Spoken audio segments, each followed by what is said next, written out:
Well.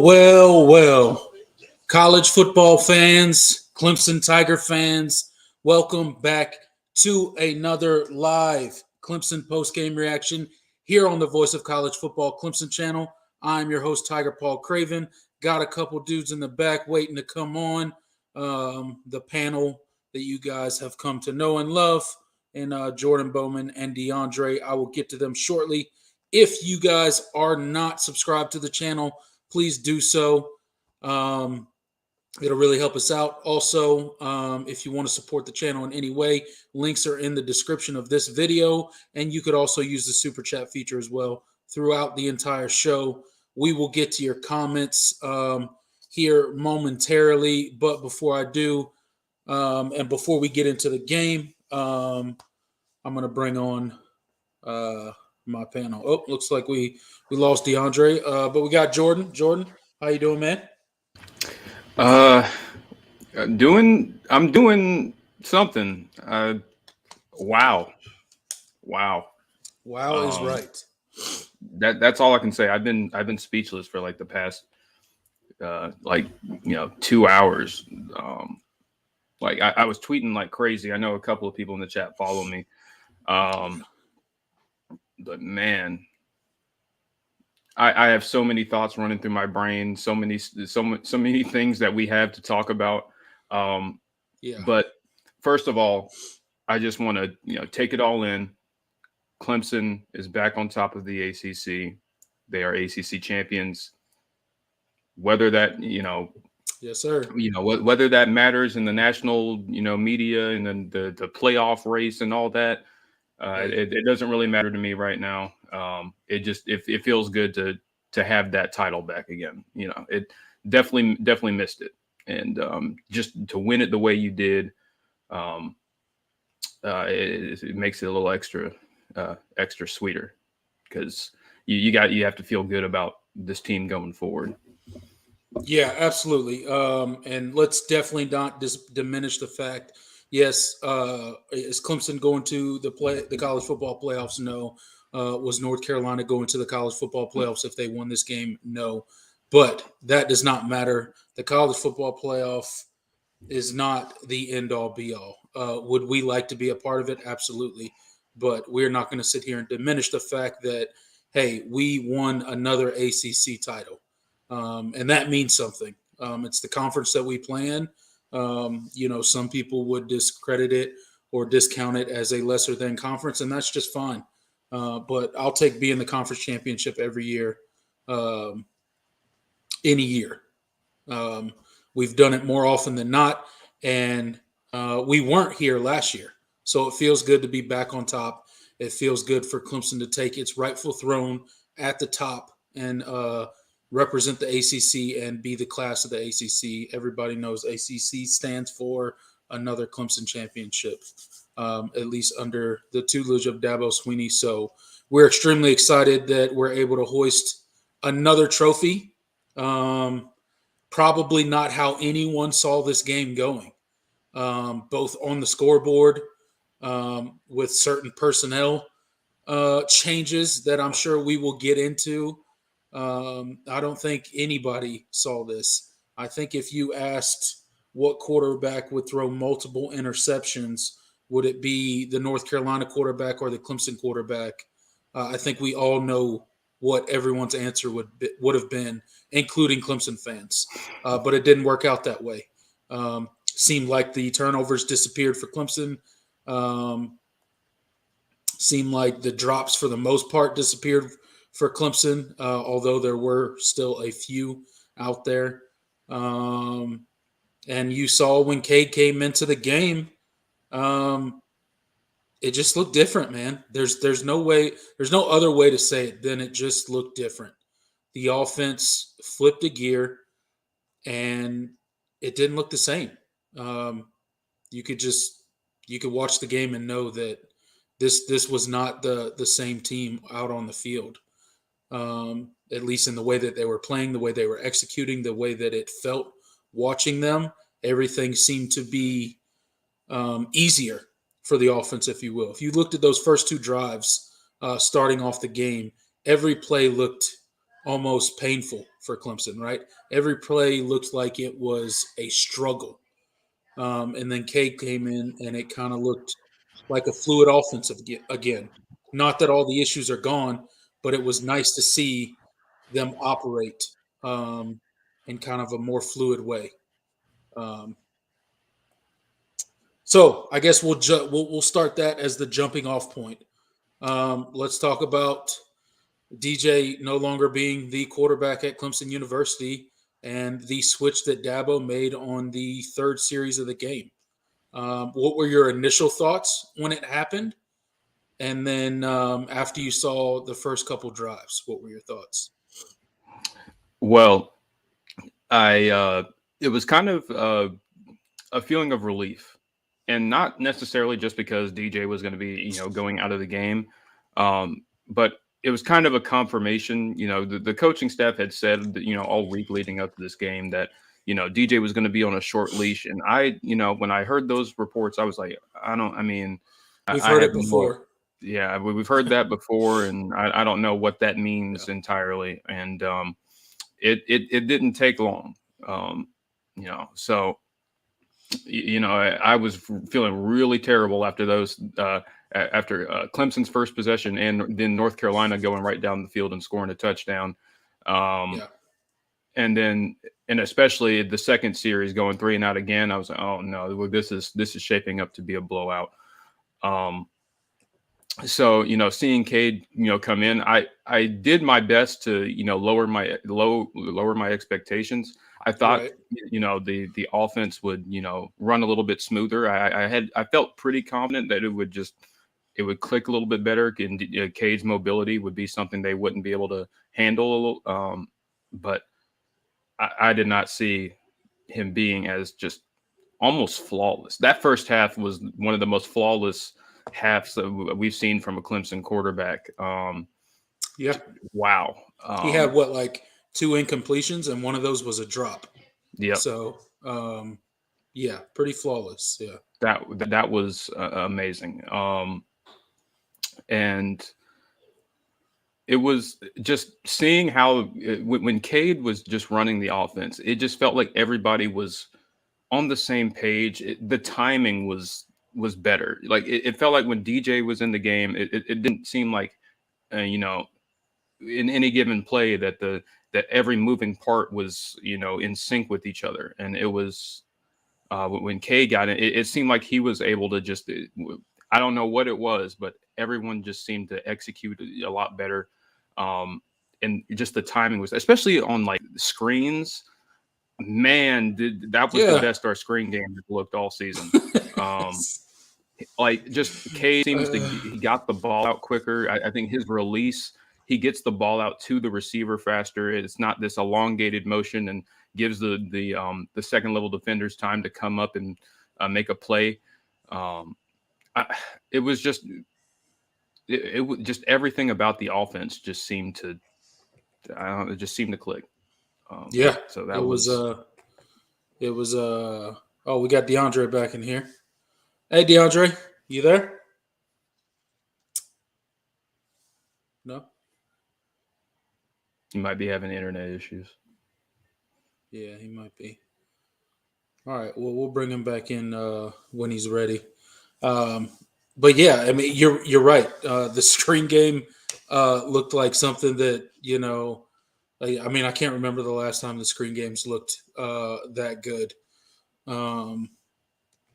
As much as we complain about all the throws behind the line of scrimmage, when it works, right? And for whatever reason, tonight it worked. Now, we didn't go against a, vaunted defense by any means. It is the North Carolina defense. I've been, I've beat the drum all year on this show in particular, saying that everybody's get right game offensively is against North Carolina. And I stand by that. But with that said, I still think this particular offensive performance means something because of just the eye test alone. It looked different. It wasn't, we've seen the offense perform, pretty well under DJ this season. I don't think at any point it looked like it did tonight. Just from just the flow of the offense, standpoint type thing. It just didn't look. Hey, DeAndre, you there? No. We can't hear you if you're talking. Yeah, we can't hear you, DeAndre. Oh,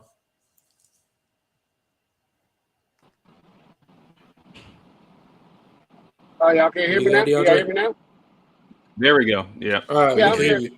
All right, so we opened the show, DeAndre, and I said I asked Jordan the question, so I asked you the same thing. What were your first thoughts when Cade got brought in on that third series, and then how did you feel after he had a couple series under his belt? Well, I think he looked really good. However, I'm going to take up for DJ. I never thought DJ was meant for this system. When I heard Jordan say he had a elongated throwing motion, and like y'all heard me say, we heard about DJ coming in. Everybody already said he reminds you of Jameis Winston. Jameis Winston's the classic drop back quarterback. Clemson offense has been successful when we ran people like Watson, TJ, and Kelly Bryant, and also in the Lawrence too, but more of those other three quarterbacks. So I felt like, we didn't see Cade throw the ball, and DJ did improve over his time period, but he just doesn't need to be in this system because it doesn't fit him. So I think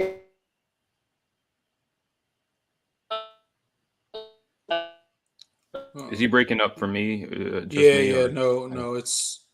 I think he's breaking up for everybody. Yeah, you're breaking up, DeAndre. All right, DeAndre. Let us know when you're in a better spot, and we'll bring you back on, man. All right. Unfortunately, we lost DeAndre again, but he is right. I do like one of the points that he made that,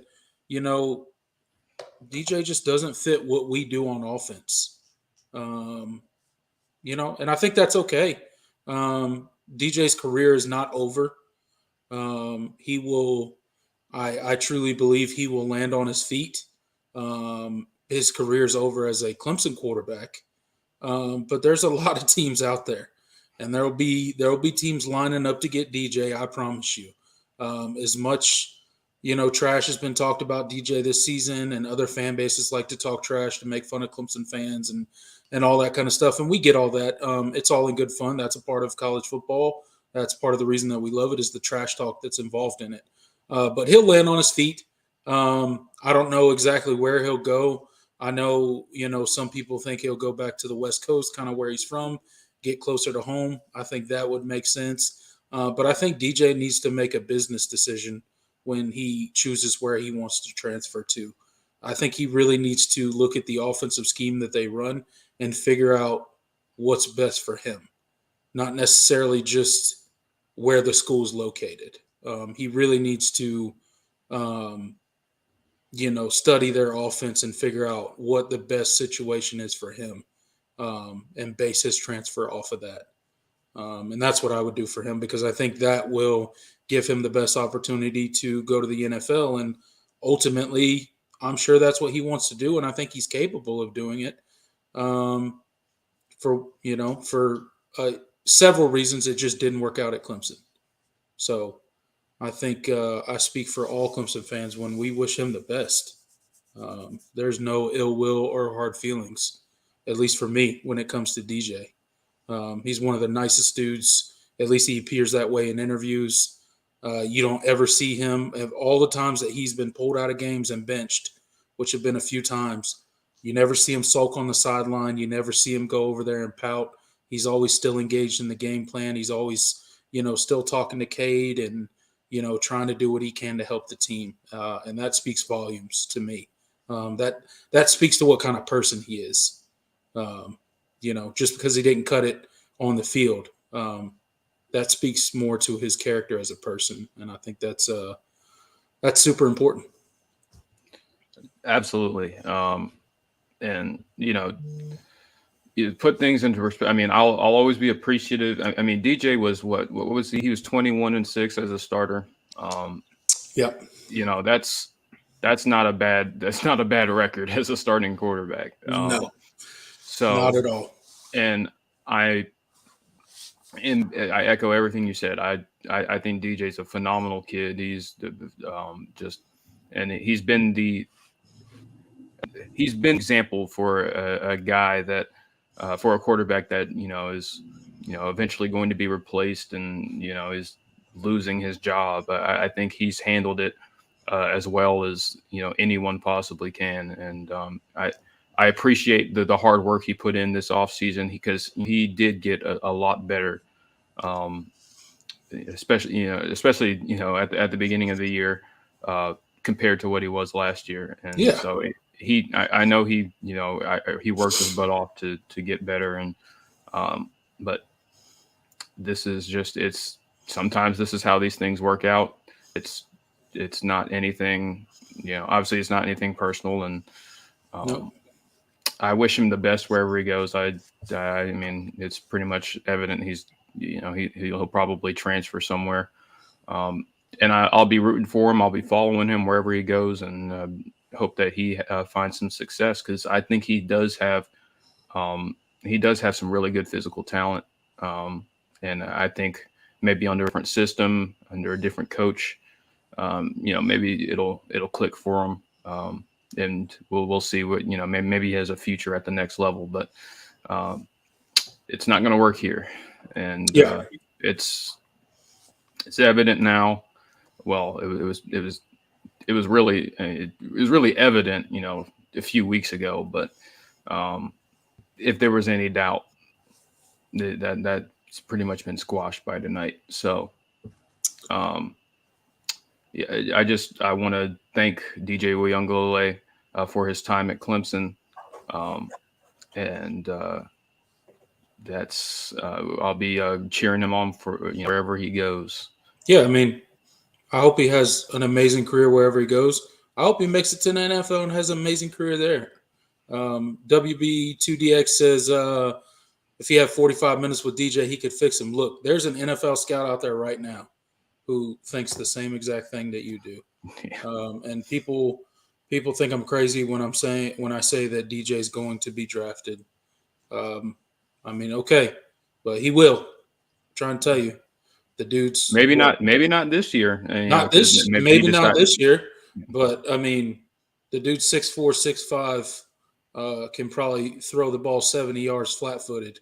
Yeah. There's an NFL scout out there that's going to take a chance on him, regardless of what we think of him as fans.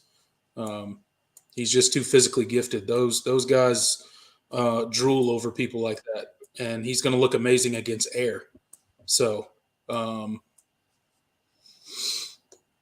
but we'll move on from DJ. We do thank DJ for everything that he's done for the program. He has represented Clemson as good as anyone that has come through the program, and that's all you can really ask for, right? Absolutely.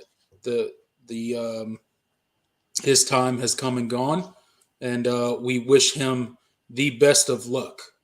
But getting more into the game and kind of how it unfolded, Jordan, something interesting was we didn't run the ball too well tonight.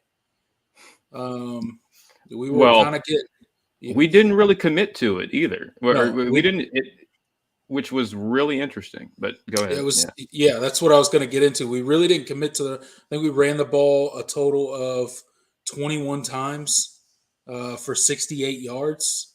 Wow. That's it. 21 rushes for 68 yards, and that was distributed between. Let's see. Klubnik ran it 7 times. Shipley ran it 7 times. Phil Maffa only got 2 carries. And then some of the other ones got a couple carries, but that was kind of in garbage time as they were kind of putting in all the second and third string guys to finish the game out. Look, I think DeAndre's back. Okay, I'll bring DeAndre back on. Look, I'm not complaining. But all I will say is that I don't like it. I like how the game went. I like that we had success with the passing game. I think we put up 317 yards passing. But I think it went our way tonight. But again, we've been talking about it all season. Your best playmakers are in that backfield, and again, you kind of leave them off of the game plan, and you don't really commit to it. Although the passing game was, much better tonight, um, I'm just one of those things where not exactly what I wanted to see. Well, I'll say this: it's a lot more forgivable when, Sure. and I think it's really encouraging that, Clemson really didn't, try to run the ball, and yet they still found success on offense because we've been talking about it all season that when this team hasn't been able to run the ball, they're pretty much dead in the water. The game is non-existent, and for the first time this year, that was not the case, and I don't think it was, a matter of Clemson couldn't run the ball, and I think North Carolina certainly at times, stacked the box and tried to see if Clemson would throw it, but it felt like it was just a lot more complimentary. I felt like Clemson didn't really have to, and that's the first time we've been able to say that all season. And that's interesting. You put it that way, and you're probably right. I think we all thought the game plan would look a lot different coming into this game. Yeah. But we did start the game off with 3 straight passes, and it was that was part of it was what North Carolina was doing as a defense, because it was clear that they were going to come into the game and they were going to be like, okay, well, we know what Will Shipley and Phil Maffa can do. But what can DJ and your receivers do if we dare them to throw the ball? And, that was kind of part of the reason that we didn't have as much success running the ball and didn't really run the ball as much as we probably would have. And then also the other part of it was Cade got going, and the receivers were catching the ball and they were making plays, which is, look, I'm happy to see it. 100% happy to see it. It was refreshing to see that. DeAndre, can you hear us? Oh no, he dropped out again. I was just about to ask him a question. All right.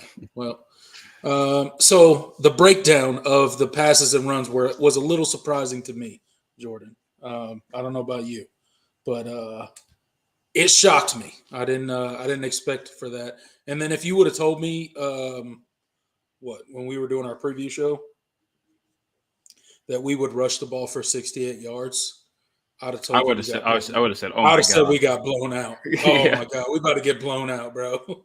We about to get blown out. This is bad. This is terrible. Honestly, making this North Carolina defense look like the '85 Bears." Oh no. Oh no. I mean, you could have told me some of the stats in this game on Friday, and I would have been like, "Oh man, this is gonna be a bad game. I don't even want to watch it at this point." If you'd have said, "Oh, there'd be a quarterback that throws 2 interceptions, you're only going to rush the ball for 68 yards,"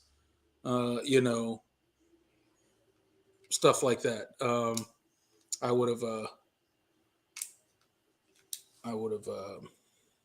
been like, "Okay, well, we're in for a long night." Yep. And we're not winning the ACC. So I'm glad that it worked out for us. I'm glad that it trended the other way. Hey, another stat for you, Jordan. I don't know if you know this. We had our first receiver go over 100 yards this year. I did know that. Yes. Old Cole Turner. Yeah. Wow, Mark. That wasn't on the bingo card for tonight. No. Wow.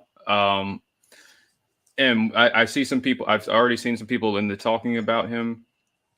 Dabo wasn't lying about Cole Turner. Wow. No. That dude's gonna be a problem. That dude's gonna be a problem. Wow. That's all I can say. I mean, you know, that first big throw from that was that was an absolute dime. The concentration and the you know, he had a step of separation. He almost got in the end zone, stumbled a little bit down the sideline. Wow. And then the just the little 50-50 ball, like in the fourth quarter, it might have been late in the third, that Cade it was like second and long, and Cade just tossed it up. Just tossed it up, yeah. And he just went up and got it. He went and got it. Yep. Yeah, he fought back through the defender and then came and got it. That was amazing. I knew that I was like, man, this coaching staff has talked him up. They said he's one of the fastest guys on the team, and he's really, really good. And but I was like, man, I don't know. It's like, I mean, maybe down the road. I did not expect it to be this soon. Wow. So, and I was just all, you know, that was, I was so giddy. If you were in the room with me watching the game, I sounded like a little schoolgirl. I was like squealing. It was crazy. Not my proudest moment, but hey, it's okay. We understand. That was phenomenal. So, you know, shout out to Cole Turner. I think I could speak for most, if not all, Clemson fans when we say we finally saw a downfield pass, you know, completion that was, you know, 40 plus yards. We all kind of squealed like schoolgirls on that one because it's been a minute, man. It's been a minute since we've seen a downfield completion like that. Yeah. Who else? I mean, there was just, I mean, that. You know, shout out to Davis Allen. He was, he had a quiet night, but not in the. It just seemed like he made an impact, and he had that touchdown catch, but he had a few nice catches, and they just got overshadowed. I thought Davis Allen had a phenomenal game. He had a good game. Outside of the stupid. Well, I don't think it was his fault, really. The ineligible man downfield that took that offset. Yeah, I think that may have been a formation error. Yeah, I don't know. Clemson messed up on that because he was definitely running a route. So yeah, I don't think he just decided to run a route when he wasn't supposed to. Yeah, no, it was some. I think we had, because I think it was Adam Randall that was on this. He was on the line, and he should have been off the line. And Allen was on. Yeah, Allen was on. So there was too many guys. Yeah. So it might have been Randall's fault. I think maybe Randall was supposed. I think Randall was supposed to line up off the line of scrimmage. So he would be technically a guy in the back, considered the backfield, right? He would count so that would have made Davis Allen an eligible receiver on that play. So, but you know, again, Antonio Williams, he didn't even have his best night. He had a pretty significant drop. He did. He did have that have a big drop, but he had a couple good catches. I think 3 or 4 catches, something like that.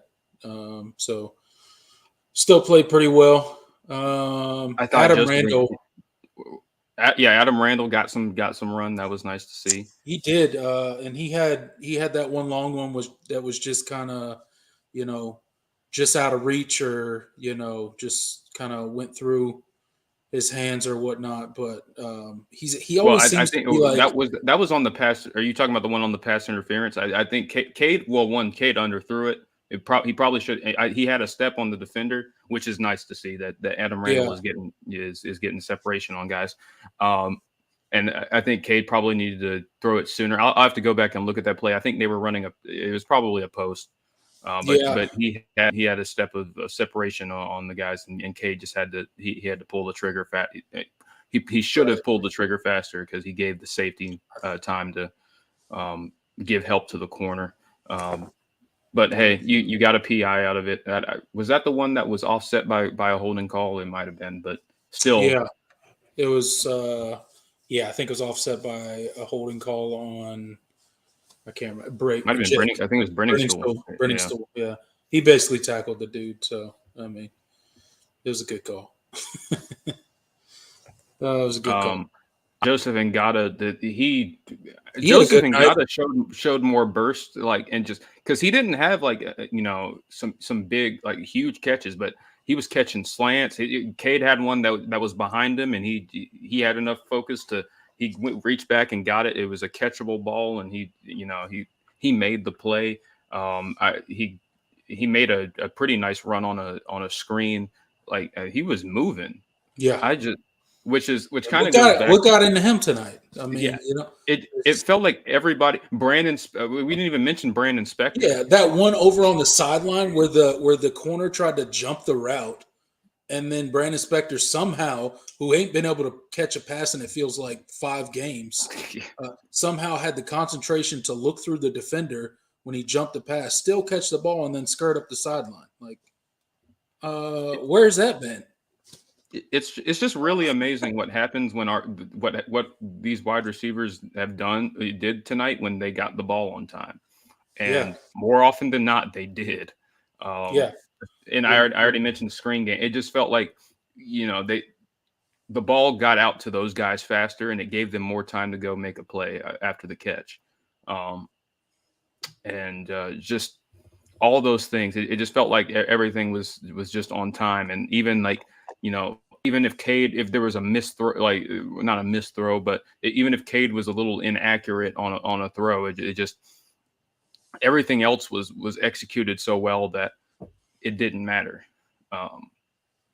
And so, wow, this offense was. I mean, it sucks. We had to wait, 13 games into the season to see it, but. Wow, was it nice to see? It does make certain points in time this season sting a little bit more. Absolutely. But, like I said, at least it's happened.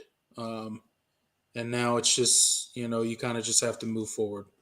What happened. We can question it until, whatever. It doesn't matter at this point. It happened. Cade played a really good game. I know there's going to be those out there that say, pump the brakes. It's just one game. And we understand that it's just one game. But it looked good. And I think it's something that this Clemson offense can start to build on. Cade will get, the first team reps in practice now. We got the bowl coming up. So Clemson's got a lot of extra practices that they would not have normally if you weren't going to a bowl game, right? So a lot of stuff to build on for next year, right? And hopefully we get to play a good opponent in the Orange Bowl. And hopefully that opponent wants to be there as well. Absolutely. Because, sometimes even these bigger bowl games, when they're not in the playoffs, players tend to sit out and hold out for the NFL draft or, whatever the case may be. Hopefully there's not a lot of that from Clemson or whatever team we end up playing because, I'd like to see a good game with the best players possible on the field. Absolutely. You want to talk about the defense? Because that was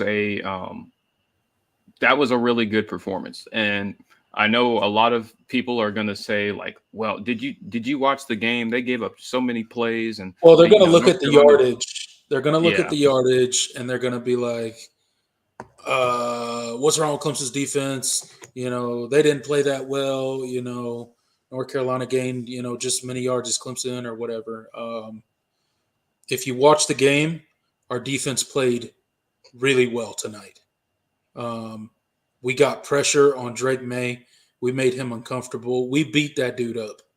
Yeah. That dude looked like he was ready for that game to be over. Like in the third quarter, he was ready for that game to be over. because he got hit a lot tonight. Even when he didn't get sacked, Clemson was still getting hits on him. They were still getting body blows to him, if you will.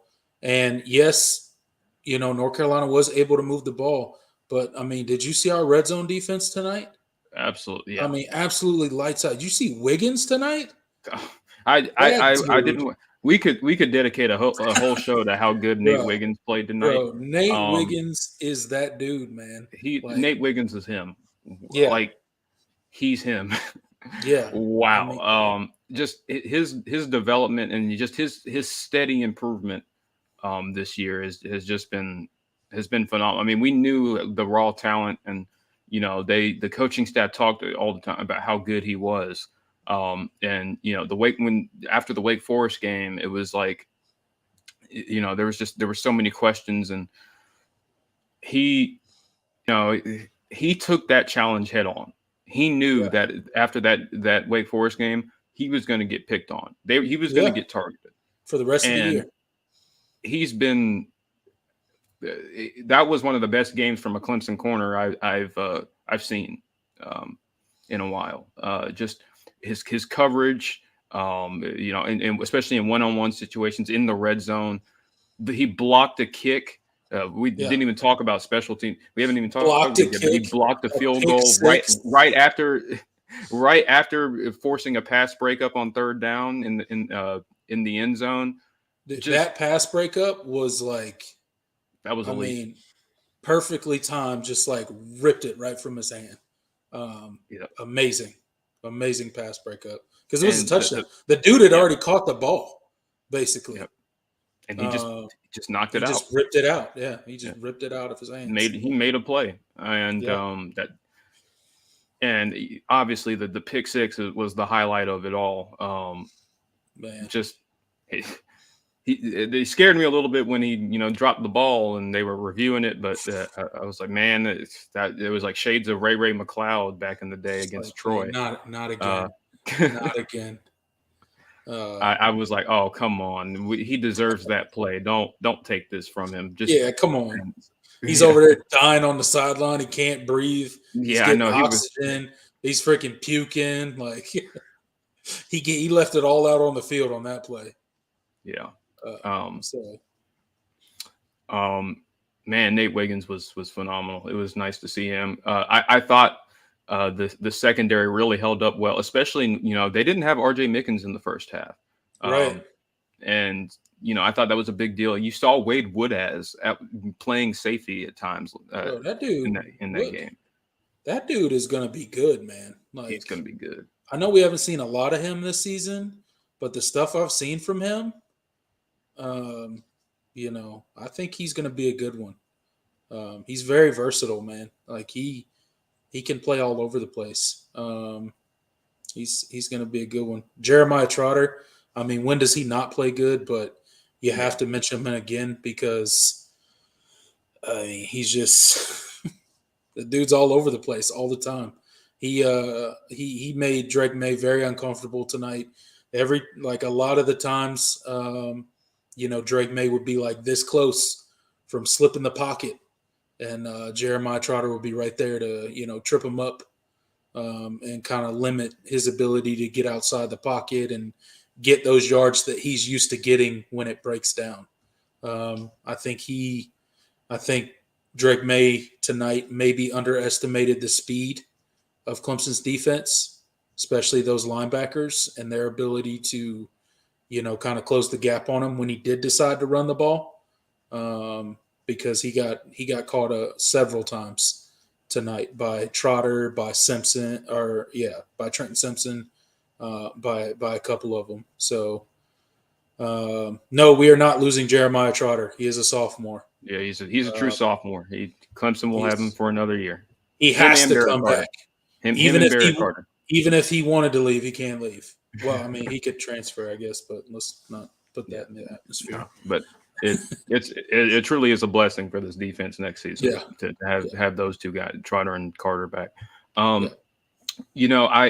I thought Brian Versey, I thought he affected the game, especially in the second half when KJ Henry went out and they put Versey at defensive end, and I thought he he made some plays. He looked good out there at defensive end, man. Yeah, looked like he played a lot of defensive end in high school. So, right. but he had in college. You know, he projects as a defensive tackle in the league, but he's got that versatility. He's got that pass rush ability. You can tell if we need him. Yeah, you can tell if we need him out there. He can bump out there, which was, you know, I think that's when he got the most pressure on the quarterback when he was out there. Man, he had some. You know, he had some moves out there, and he was, you know, getting to Drake May and making him super uncomfortable, making him run backward and make, you know, really off balance bad throws.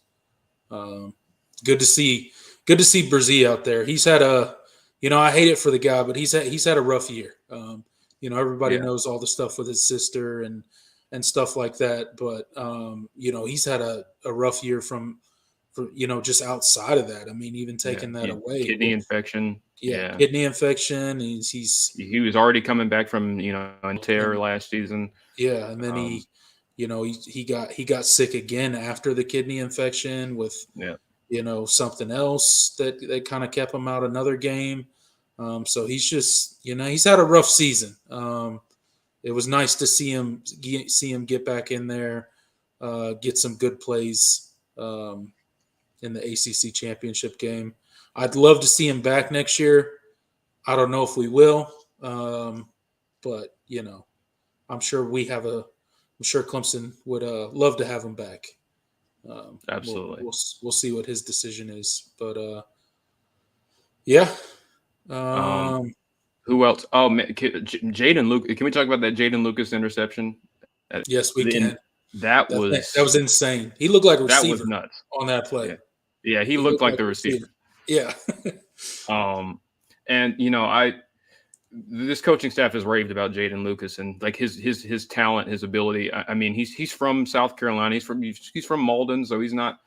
So he's really close. I mean, you know, former 5-star. Depending on where you look, he was a 5-star, high 4, depending on what service you use, but really talented, really long, really athletic, really good size. And he just has a lot of raw ability. Like he's kind of your prototypical corner. Yeah. If you were to make one in a lab, that, you know, you would kind of build him kind of like how Jaden Lucas is built. And he's, you know, he hasn't really gotten on the field a ton, except in, you know, early in the year when Clemson had a lot of injuries in the secondary. But it was really nice to see him get out there and make some plays, because this coaching staff has raved about his natural ability. He just hasn't played as much because, well, you know, I mean, besides being a true freshman, you know, there was some stuff about him not necessarily, you know, practicing with enough intensity, you know, being kind of laid back. He's kind of learning and kind of adjusting to how to practice and prepare for games. And it was really good to see him and make that play. And that's just it's a sign of things to come. I think between him and Wiggins and Pride, I think there's going to be a lot of talent in this Clemson cornerback room. It's going to be good. And Pride's gotten a lot of reps this year that he probably wouldn't have had if, you know, without all the injuries and stuff that we've dealt with in the back end of the defense. So, I mean, I think he's way ahead of schedule heading into next season, right? You know, he's got some true game experience in critical situations, not just, you know, garbage time experience. So, we're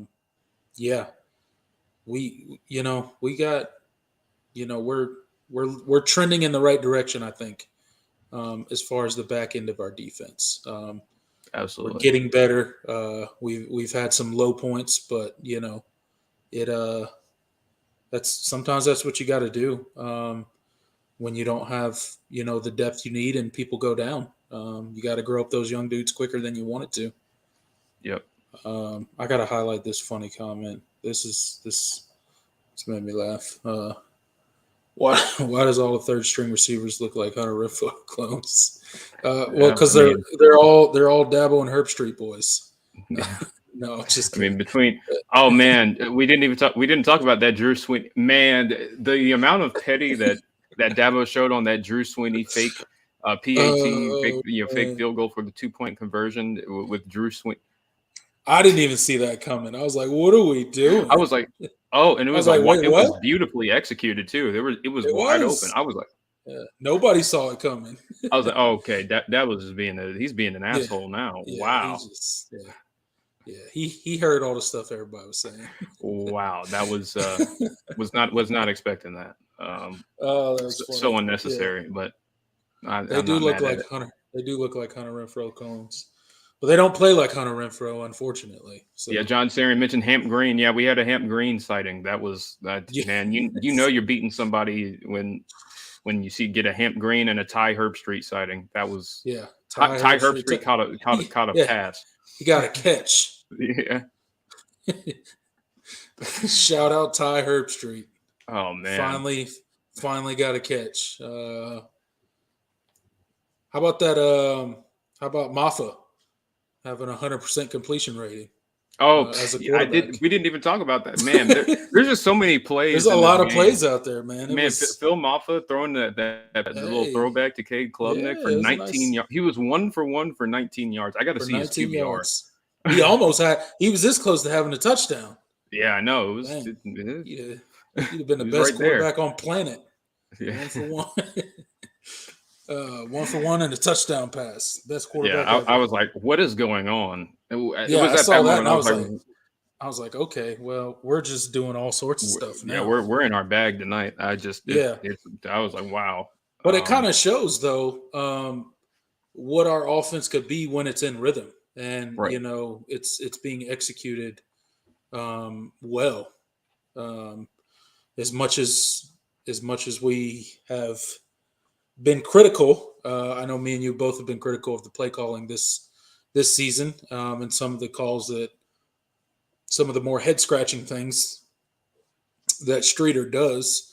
It's nice to see stuff like that. It's nice to see that there is some creativeness in this offense, and maybe we could see more of that if we could keep executing at a higher level, so that we could get into stuff like that. But you could tell the offense got into a good rhythm once Cade came in, and really they didn't have a bad drive for the rest of the first half. Then I think we came out and what did we have, a 3-and-out to start the second half? Yeah, was it bad? Cade had his worst moment there when he went back to throw that screen. That was a U play. I mean, I don't mean to slander D. That was probably unnecessary, but he just dropped the ball. When we throw it, and then put him back in 3rd and long, and then he took a sack. Right. Yeah, that wasn't great, but that was probably the worst drive of the night. But he made up for it on North Carolina, because on North Carolina's next drive, that was when the pick six happened, I think, the Nate Wiggins pick six. And that's just kind of an example of complementary football, and the two units, the offense and the defense, playing off each other. It felt like when Cade came in the game, it just felt like every part of the team just played with a different sort of energy, and just everybody just seemed to be on the same page. I don't even know how that's possible. I don't know either. The energy change. If you notice on the sideline, they were kind of showing him before he came in, and he was going around to everybody. The offensive linemen, receivers, he's going around to everybody and pumping them up before he ever took a snap in the game. So I think that's just, he's just different in that way. That's kind of his style, and he'll go up and, pump the guys up. But yeah, you're right. I mean, you could tell. And then, suddenly, we didn't have, all these miscues. We didn't have, we still had drops. We already talked about a few of them. Some drops that happened, but it wasn't consistent all the time, right? It didn't completely bog down the offense. We weren't putting the ball on the ground. Maybe we finally shaken the turnover bug that we couldn't get rid of for weeks now. We've been turning the ball over. It seems like since Syracuse. Yeah, yeah, we were +2 in the turnover margin. Wow, just given everything that's happened these last few weeks, is a minor miracle. It's been a while. It feels like it's been a while since we've been plus in the turnover margin. We took care of the ball, and there wasn't even any I can't even think of any plays where there should have been. No. Nope. The only one where the ball went on the ground is when Cade dropped it and then fell on it in the backfield. That was it. That was the only time the ball ever went on the ground for the offense at all this game. So, I mean, that's huge. That alone is huge. We saw what turnovers did to us against South Carolina.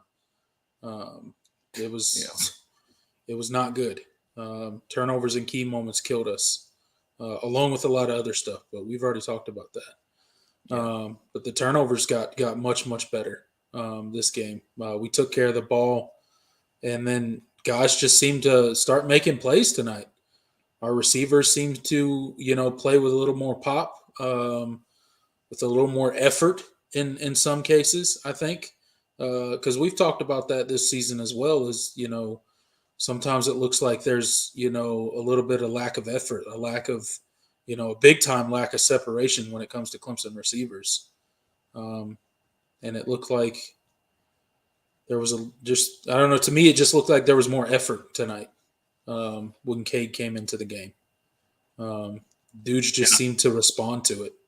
And I saw, I monitored, I kind of kept my eye on the Twitter, during the game. And when Cade came in, and especially after the first touchdown drive that he led, I saw tweets on my time from people at the game, and they were just like, it wasn't just the team where the energy changed. The whole stadium for the North Carolina side was like dead quiet, and like the Clemson, the Clemson fans in attendance were it was like they were fired up, and it was like they were from what I heard, they represented really well tonight, and they were really loud.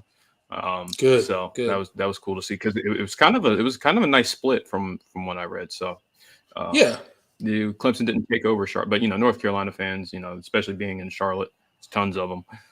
They're all over the place. Yeah, I know. But I live in North Carolina. Yep. But man, it just the energy changed, and so that was. And I'm glad Clemson fans showed out tonight, because I know the fan base has caught some criticism saying that we were unhappy with the ACC championship game, which was never the case. That's just people getting mad because, a certain portion of the fan base were criticizing certain things that were going on. Didn't mean that we didn't want to go to the ACC championship game and win it. Just meant that we thought things should change. And they did. Things changed. At least one of the things. So we'll see how it goes from here. But Cade played great, man. Receivers played well. Defense. Especially the red zone defense, that was phenomenal. That was the key, because I kept seeing between the 20s, basically, North Carolina would kind of have their way, and they just kind of methodically move down the field. And that's one of the other, that just triggered something in my mind. That was one of the other things.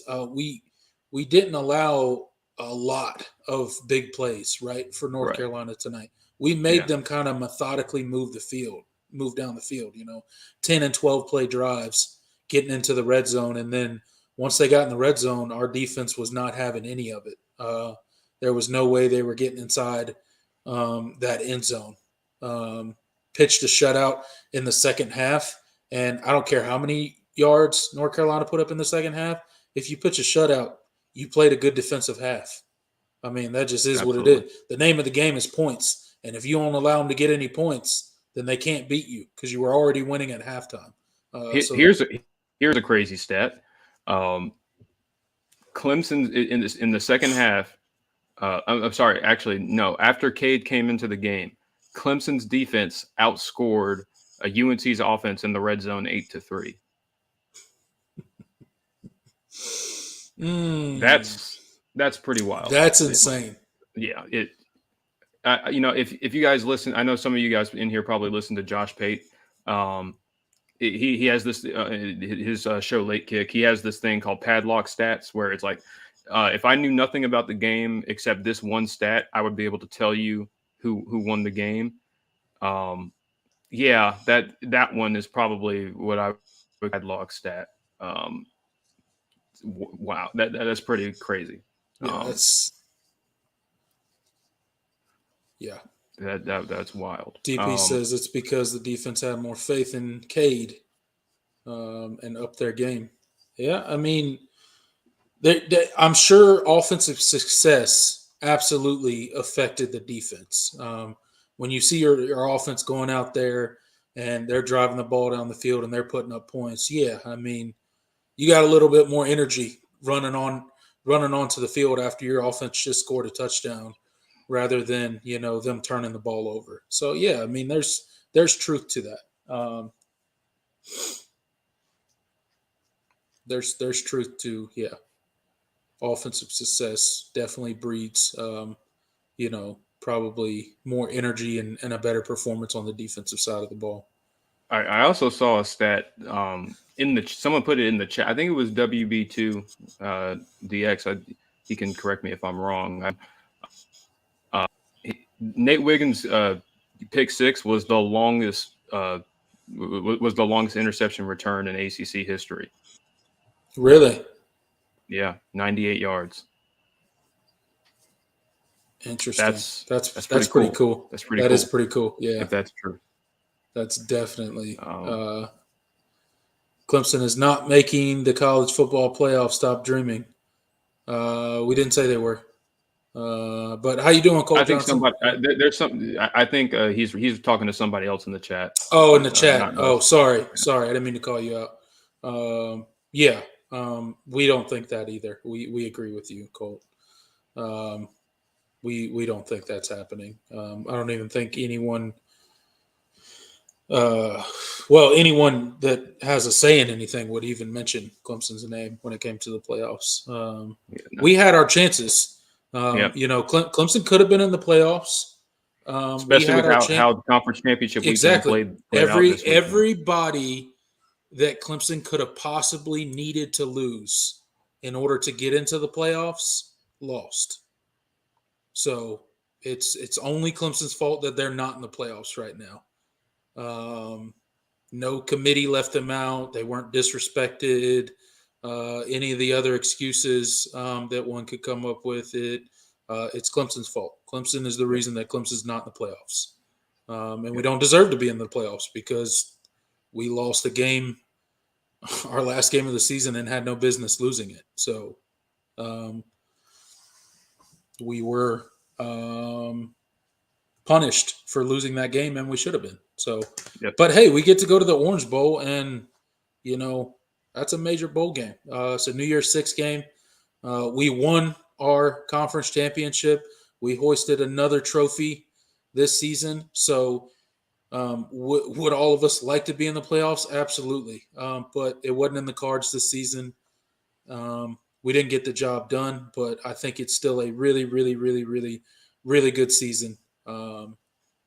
And I think we got a lot to build on for next season. We got a lot of dudes coming back next season. We got, we got a lot of stuff coming back on this Clemson team next season.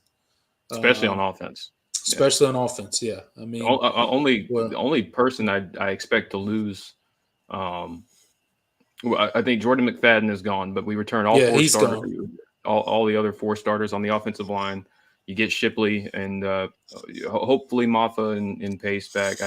It wouldn't surprise me if Pace transferred, but But as far as the starters, your two main contributors, I think you get those guys back. I expect Shipley and Maffa to be back. You'll probably have some attrition at the wide receiver room to transfers, not to the draft. I don't think we have a single guy that's draftable. No, not right now. They might be later, but not now.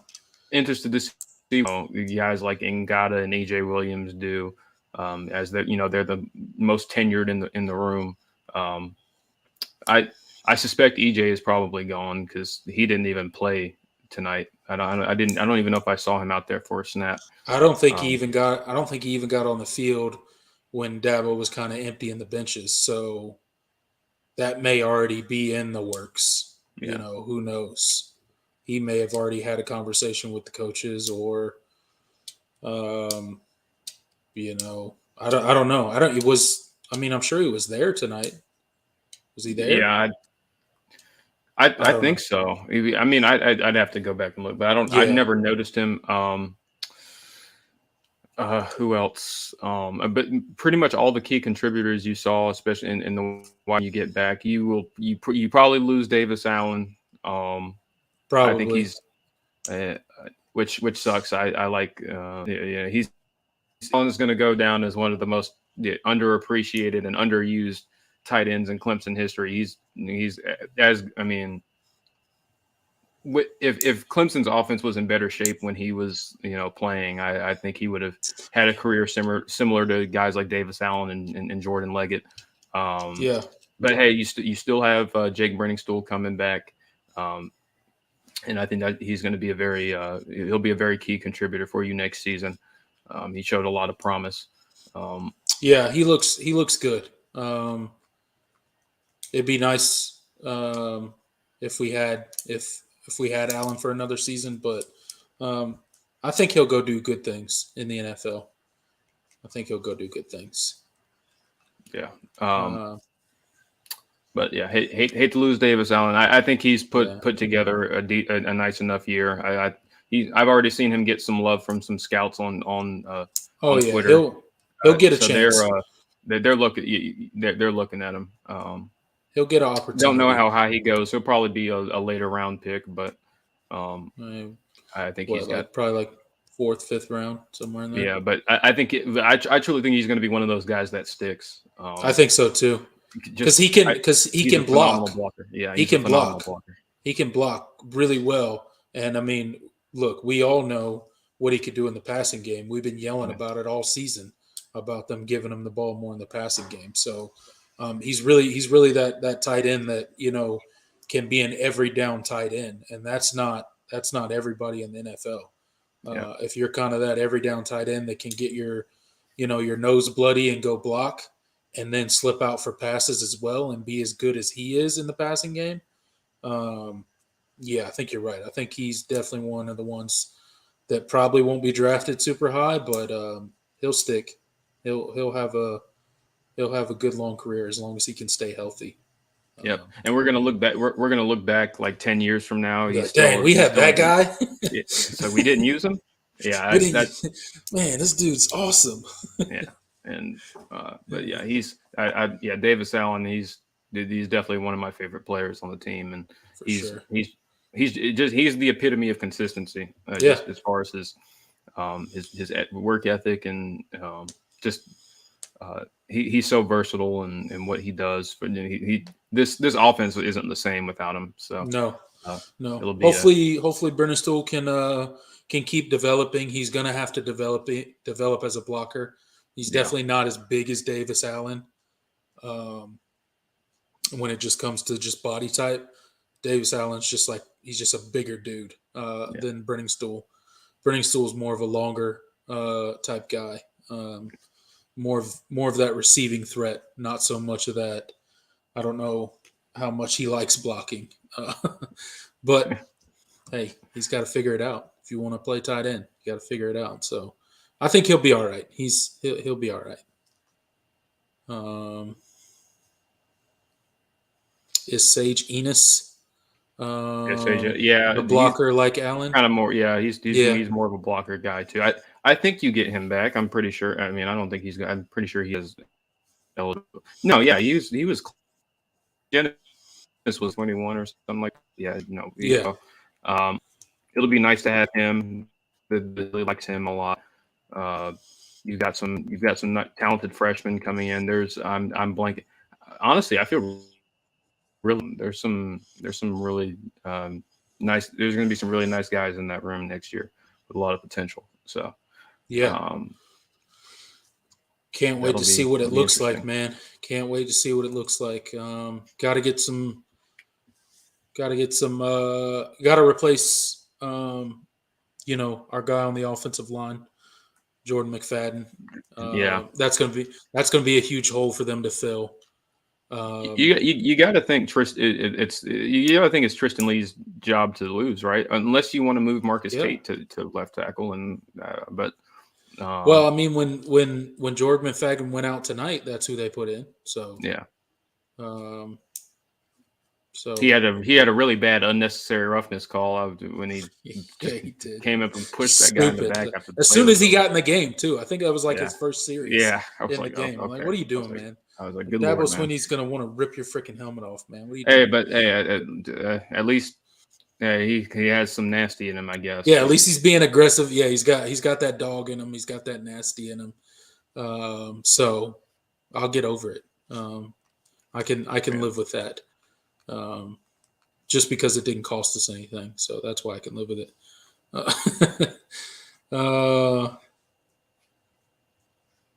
BT Potter, yeah.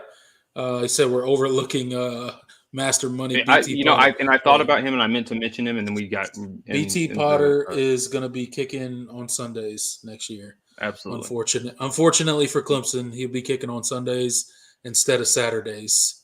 I can't wait to watch him. He's going to have a great career. I know he is. He's going to have a great career. Man. The dude can hit it from probably 60 plus. That's going to be a hole to fill. Hopefully we got somebody we have Robert Gunn coming in. We already have Robert Gunn on the roster. He was in this class, so we'll see how that. Hopefully he pans out. But we also signed the number 1 kicker in 2024. I think. Not signed, but he's committed to Clemson. He obviously won't be here next year, but learning how to finally recruit kickers. Check us out. Yeah. So it'll be interesting to see, but it's definitely going to be it's. Hey, I you bet don't you have that luxury anymore.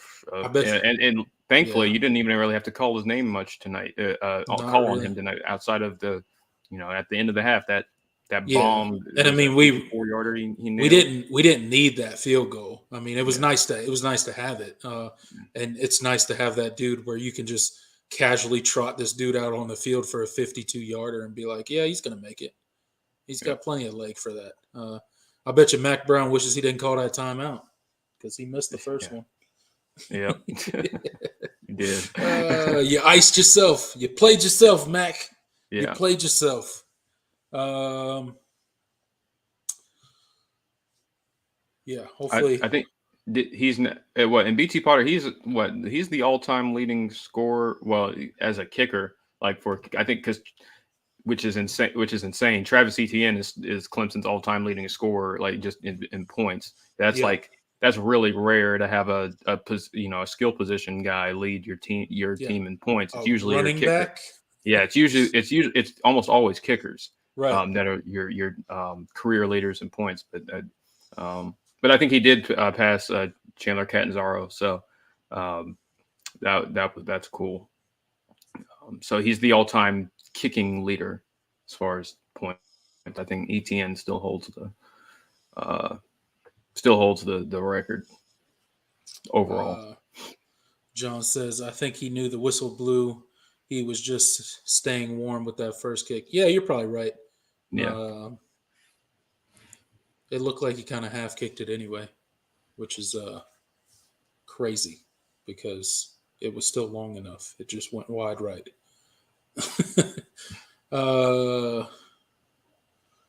Trucking Mogul says, you think next year will be growing pains year? No. Well, it depends on what you mean by that. Yeah. I mean, will there be, because obviously I think there'll definitely be some growing pains on defense with how much you're losing off this defensive line. I'm preparing for that now. I know there's a lot of talented guys in the room. I'm still holding out hope that we're going to get some dudes to come back. Yeah. I refuse to believe we're losing everybody. I don't know why, because everybody's probably gone.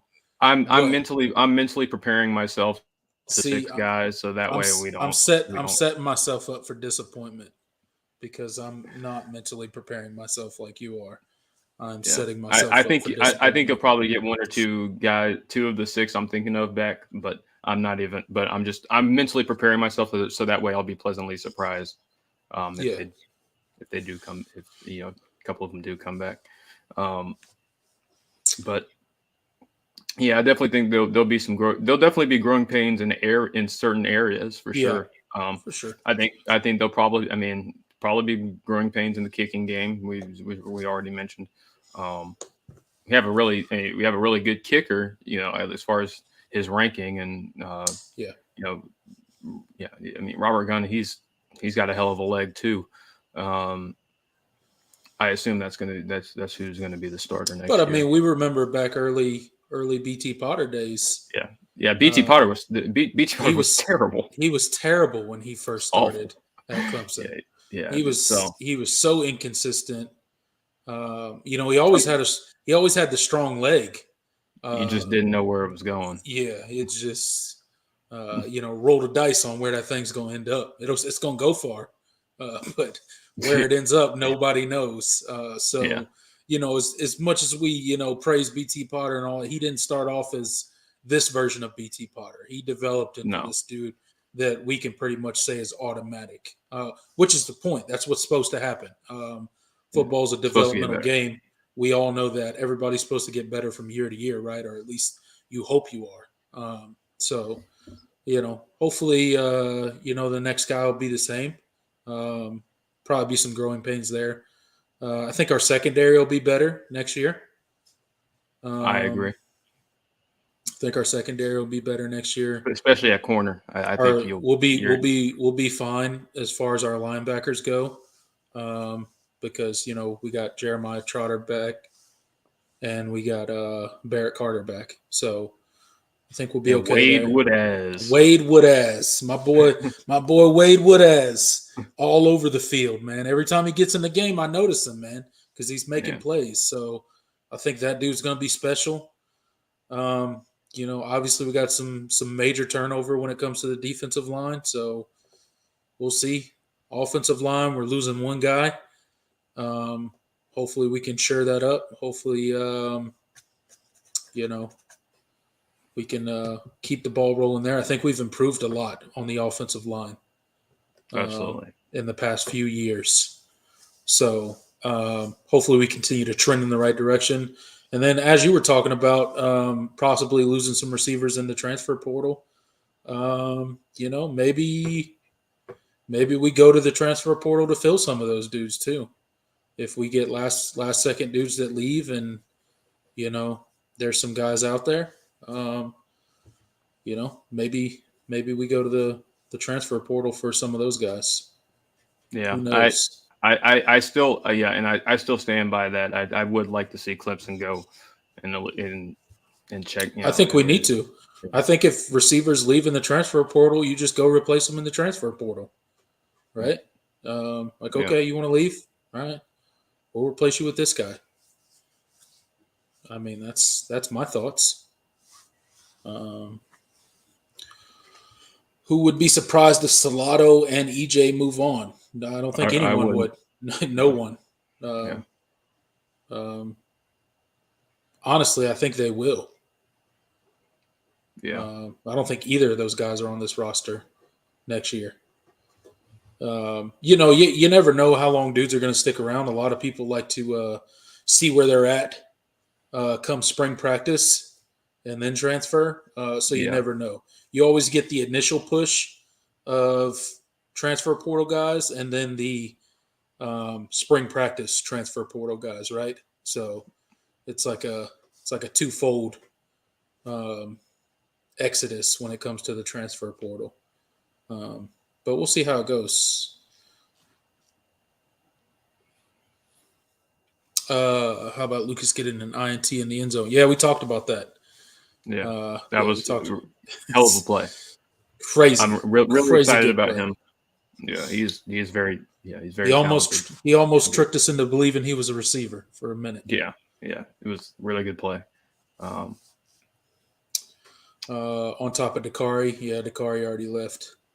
Yeah, I was surprised Dakari left. Were you not surprised that Dakari I was left? I was a little surprised. Because he got like a lot of playing time last year. I figured he would keep trending, and keep getting on the field this well, season. I mean, I knew that the plan with Dakari was I don't think he was never supposed to play last season. At least, well, he was never supposed to play as much as he did, and they never intended to burn his red shirt. But when the injuries piled up as bad as they did last year, they had no choice.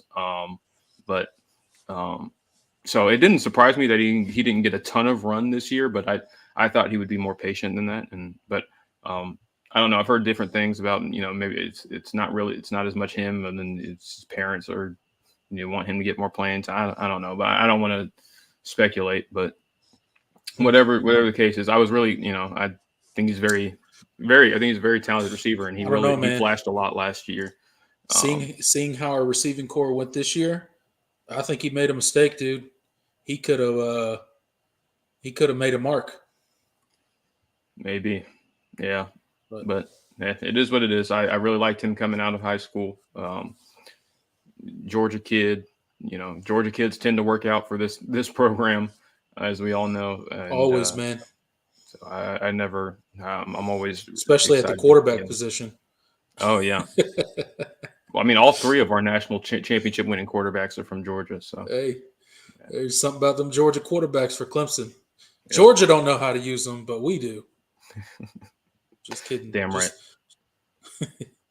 Drew Grove has a question for us. We saw how stubborn Dabo was when it came to replacing DJ. Yes, we did.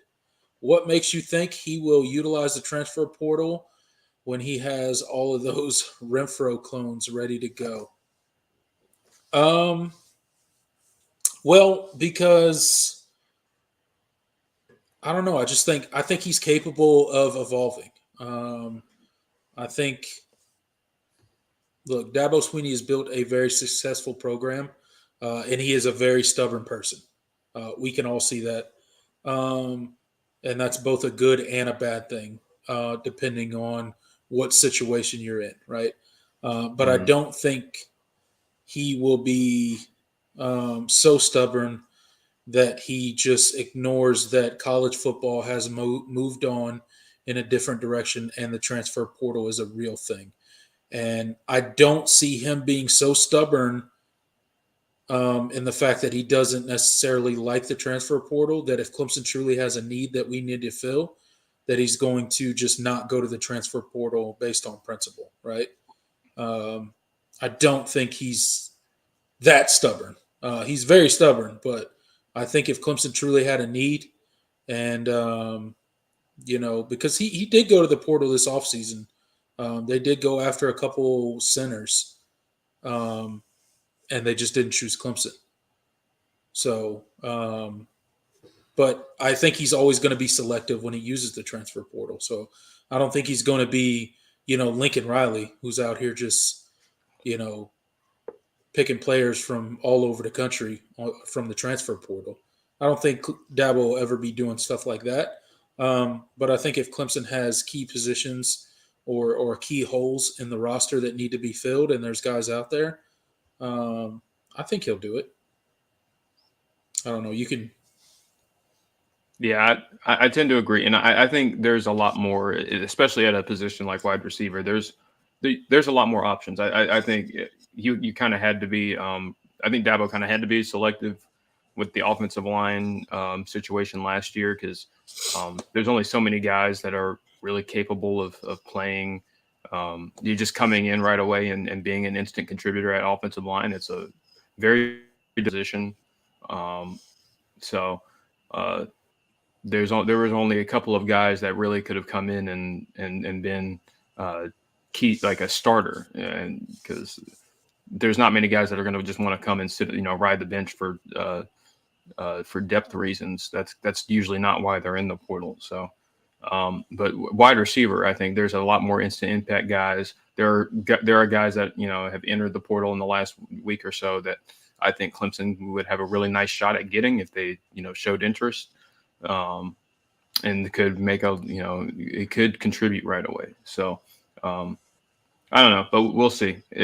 We're still navigating, this whole process. This is new, and we won't know what how Dabo navigates the portal until he actually really does it one time. So, which I think he will I think he will at some point, but we just have to see it. This is still new territory.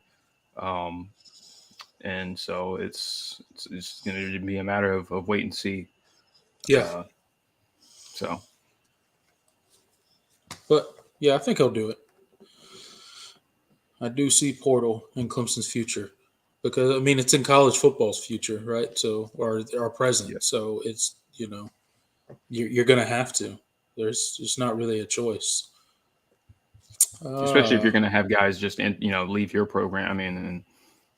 You can't keep losing dudes every year in the transfer portal and just think you're going to keep replacing them with just high school recruits. Right. Eventually, it's not going to work, right? Yeah. Colorado's official Twitter account announced hiring Deion. Yeah. Yeah, I saw that. I retweeted it. Yeah, it's that's going to be really. I'm really intrigued by that. It's weird to me. I didn't see why Colorado. Colorado. That's just I don't know.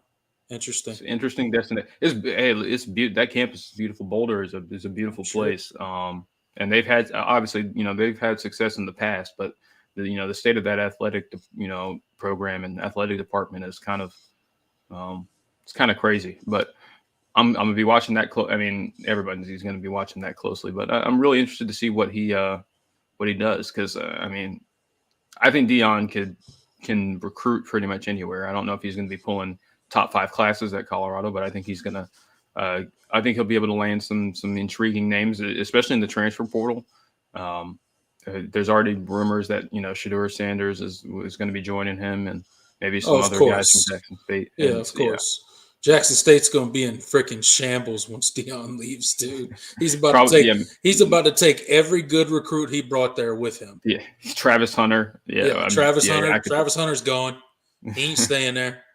Jackson State's going to be in shambles. They'll be back to losing freaking 10 games a year again, or whatever they were. I don't know what they were before Deion got there, but they weren't great. They weren't great. They had been great in the past, but they had been terrible for. He out-talented everybody in that league. He just brought in superior players. So, but we'll see how it works out in Colorado for him. He's obviously going to be able to recruit. So we'll see. They had to have promised him a lot. So I expect to see a lot of maybe facility upgrade, an increased salary pool. Stuff like that, increased fundraising, all of that. Because for me to take that job, they got a long way to go, man. Yeah, they got a long way to go. Yeah, but hey, that'll be an interesting one for sure. Yeah.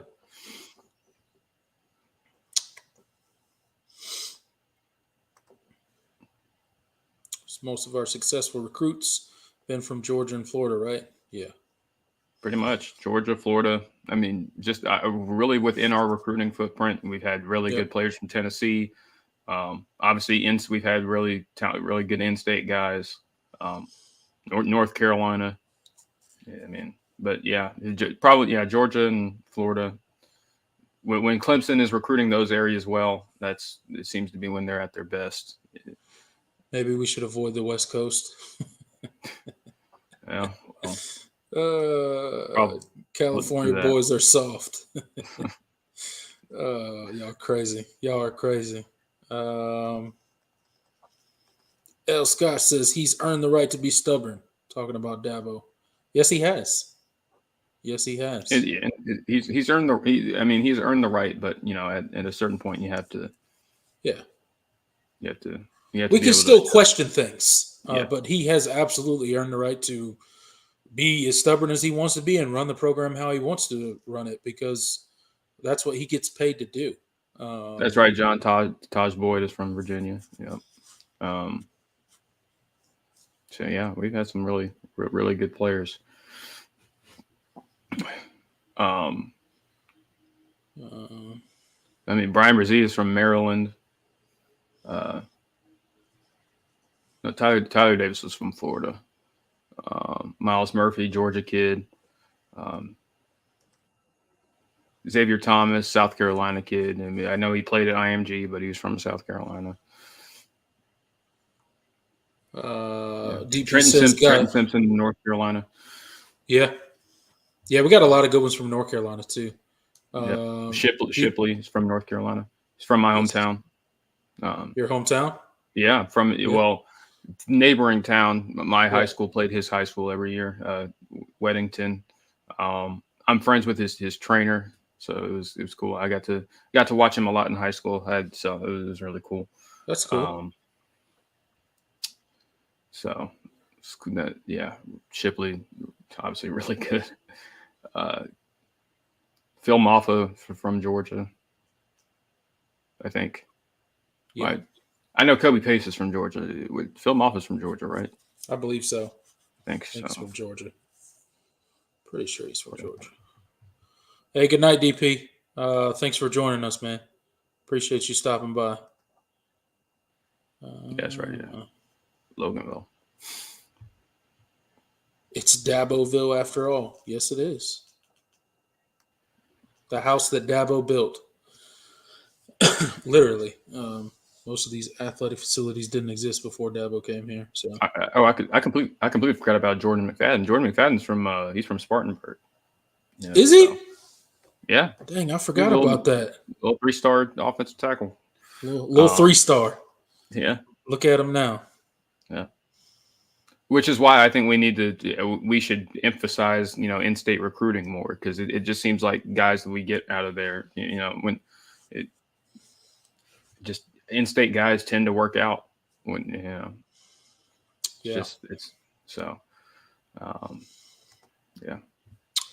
Jaden Lucas is from Malden. I already mentioned that, but South Carolina kid. You think we start using NIL deals to get some big recruits? Well, I mean, you're not supposed to use NIL as an enticement technically, but I mean, Clemson is clearly trying to get. They've started didn't they start doing one of those? What do they call them? Well, Clemson has 2 collectives, and they've been. The university has emphasized NIL a lot, especially recently. Yeah, that promotional video that Graham Neff did. They're building that facility over there, basically for NIL. With the recording studios and all that stuff over there to help people. Well, to help the student athletes maximize their stuff. So, building a whole new facility for it. They got 2 collectives. So, yeah, I mean, I think Clemson's obviously playing, the NIL game just like everybody else is. Clemson doesn't have the money that a lot of these schools have. There's just we're just not as big. You don't have the alumni pool that some of these places have. So you're never going to see Clemson go out there and do with what Texas A&M did. First of all, Clemson doesn't have the money. Second of all, we all know that's just not how Dabo's ever going to operate. So if you're asking in that way, no. But are they going to start using it more and more? Yes. They're already trending in that direction. They're building the new facility. They got 2 collectives. Clemson's definitely doing their part in the NIL game. They're talking about DeAndre Hopkins. Yeah, he's from Central. D-Hop. Yeah. Yeah, Drew. Yeah, Ipte. Yeah, they did get a pretty. I think they got their biggest donation in history this week. So that was cool. Whatever happened to DeMarcus Bowman? No, he's not at Florida anymore. He's at UCF. He didn't play at all this year, as far as I know. I don't think he played a snap. That dude didn't pan out, did he? I guess he wasn't as Well, good as he was his career's rated. not over. Sammy Watkins was from Florida. Yep. Don't forget Daniel High. Yeah. Got to recruit Daniel High for sure. Yeah. Right. Just 15 minutes from me. Never been to a game. I need to just go watch them. I mean, they're good. They're really good. Cade Klutchnik, Heisman campaign next year. No, sir. He's a Clemson QB. He's ineligible. He can't win the Heisman. Yeah, we're not allowed to have Heisman. He plays for Clemson. Clemson's not allowed to have Heisman Trophy winners. Didn't you know? No, it'd be cool if he did. I hope he wins it. That'd be nice. It means Clemson's having a great year if he's up for the Heisman. So, does DJ transfer? Absolutely. DJ is gone. Whether he transfers or decides to roll the dice on the NFL, I think he probably transfers. I don't think he plays for Clemson next year. No. He won't be the starting quarterback if he does decide to stay. I mean, he's got a scholarship. I don't think anybody at Clemson's going to be like, all right, DJ, you got to leave. But he wants to be a starting quarterback, so he's going to. I think DeAndre's in the back. Oh, DeAndre. I'm trying one more time. Yo, DeAndre. We can't hear you, man. Yeah, if you can hear us, we can't hear you. Y'all can't hear me? Now we can. Yeah, now we can hear you now. Y'all see me? No, it's your black screen. It's a black screen. I had to more clearly. You're breaking up. Okay. But, yeah. Okay. I had to cut through more county. You know all the power out over there. Can you hear me now? It's a little bit better. Yeah, we could kind of hear you. Oh, yeah, I'm speedily making clear. But yeah, man, great game by Clemson, man. We're gonna see where it takes us to. But you know, Dabo's loyal to his people. I heard y'all say Debo was gonna about DJ possibly leaving, but like y'all said too, it was Carolina defense. So you know, I mean, you just never know with Dabo, man. I mean, I'm glad Cade got it going, but I was wondering why we ain't seen him throw throughout the year. Well, he threw the ball tonight. Oh yeah, it took 35 games to get him to throw the daggone ball for us to show us what he can do, man. I mean, we all are prisoners of the moment. Everybody knows that South Carolina game is being something bad, but if they would have won that game, well, we had got a chance to see Cade in this moment. So that was something good that did come out of that South Carolina game. So I mean, I think DJ doesn't need to be in our system. I mean, I don't think he's a bad quarterback. I said this earlier. He need to go find touchdown now. But the rest of my team played great. Like I told y'all, we were going to see the sugar huddle, and it's like, it took them a while to catch on. We know what you were going to see. It's just like the Notre Dame game. You knew what you were going to see, so why didn't you stop it? So I'm glad to see the defensive coach, get the kid off of there. Our defense played well. Wiggins, after an awful season versus Wake Forest, he got better, and that 98-yard touchdown was amazing. Then he got the blocked field goal. I mean, I can't wait to see the secondary next year. Yeah, we were talking about that a little bit. Yeah, about how much better we think they're going to be next year. Right, because he returned to everybody but one person, the strong safety. But I can't remember his name. Cable, he's pretty good, number 10. So I don't think he'll be missing much once we get out there. What you got with Mickey, so I think we'll be all right. The defensive line, we got some people at defensive tackle, but Oh, Rokaru, I hear he might go pro because he's gonna be a 3rd or 4th round pick. Are y'all hearing the same thing? I hope not. I hope we get him back. He's one of the ones I'm hoping come back next year.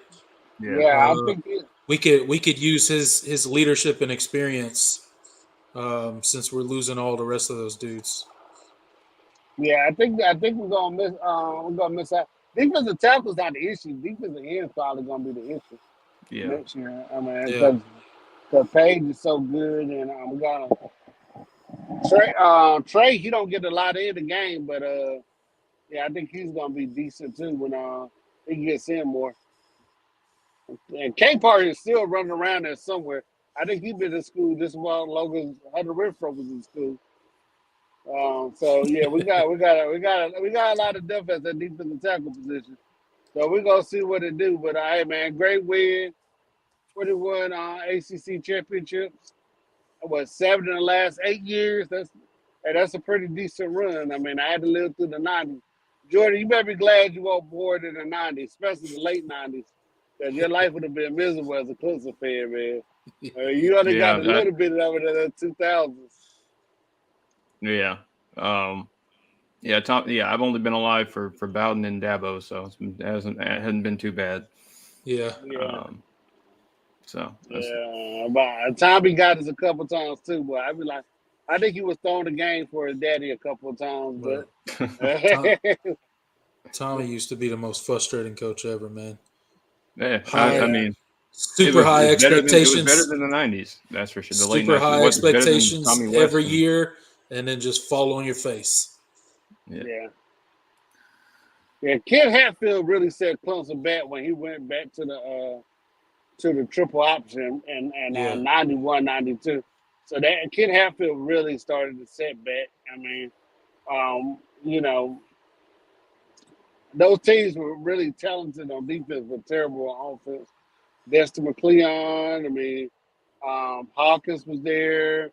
I mean, they had some hell of a ball players, and unfortunately, we didn't produce anything in the 90s like we do now. But hey, it is what it is. We enjoy the moment.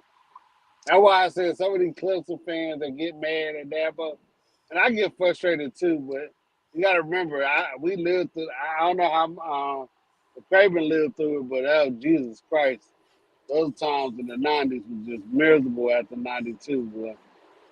Yeah. I lived through enough of it. I'm still youngish, but I lived through enough of it. The 77 to 92 was rocking. I don't know why people don't remember that, but I mean everybody acts like we were something sorry back then, but that's it was really good. DeAndre, that's because those people think that Clemson got good in 2015. Yeah. They think Clemson's only been good since 2015. Right. They don't know that, we used to, we've had several periods in our history where we've been very, very good. So, and think about it, we were beating the same teams Miami and Florida State were beating, but y'all give them a bunch of love. I don't get that. Hey. I don't get that one. But I mean, when your national championships are voted on, and some type of bias in there.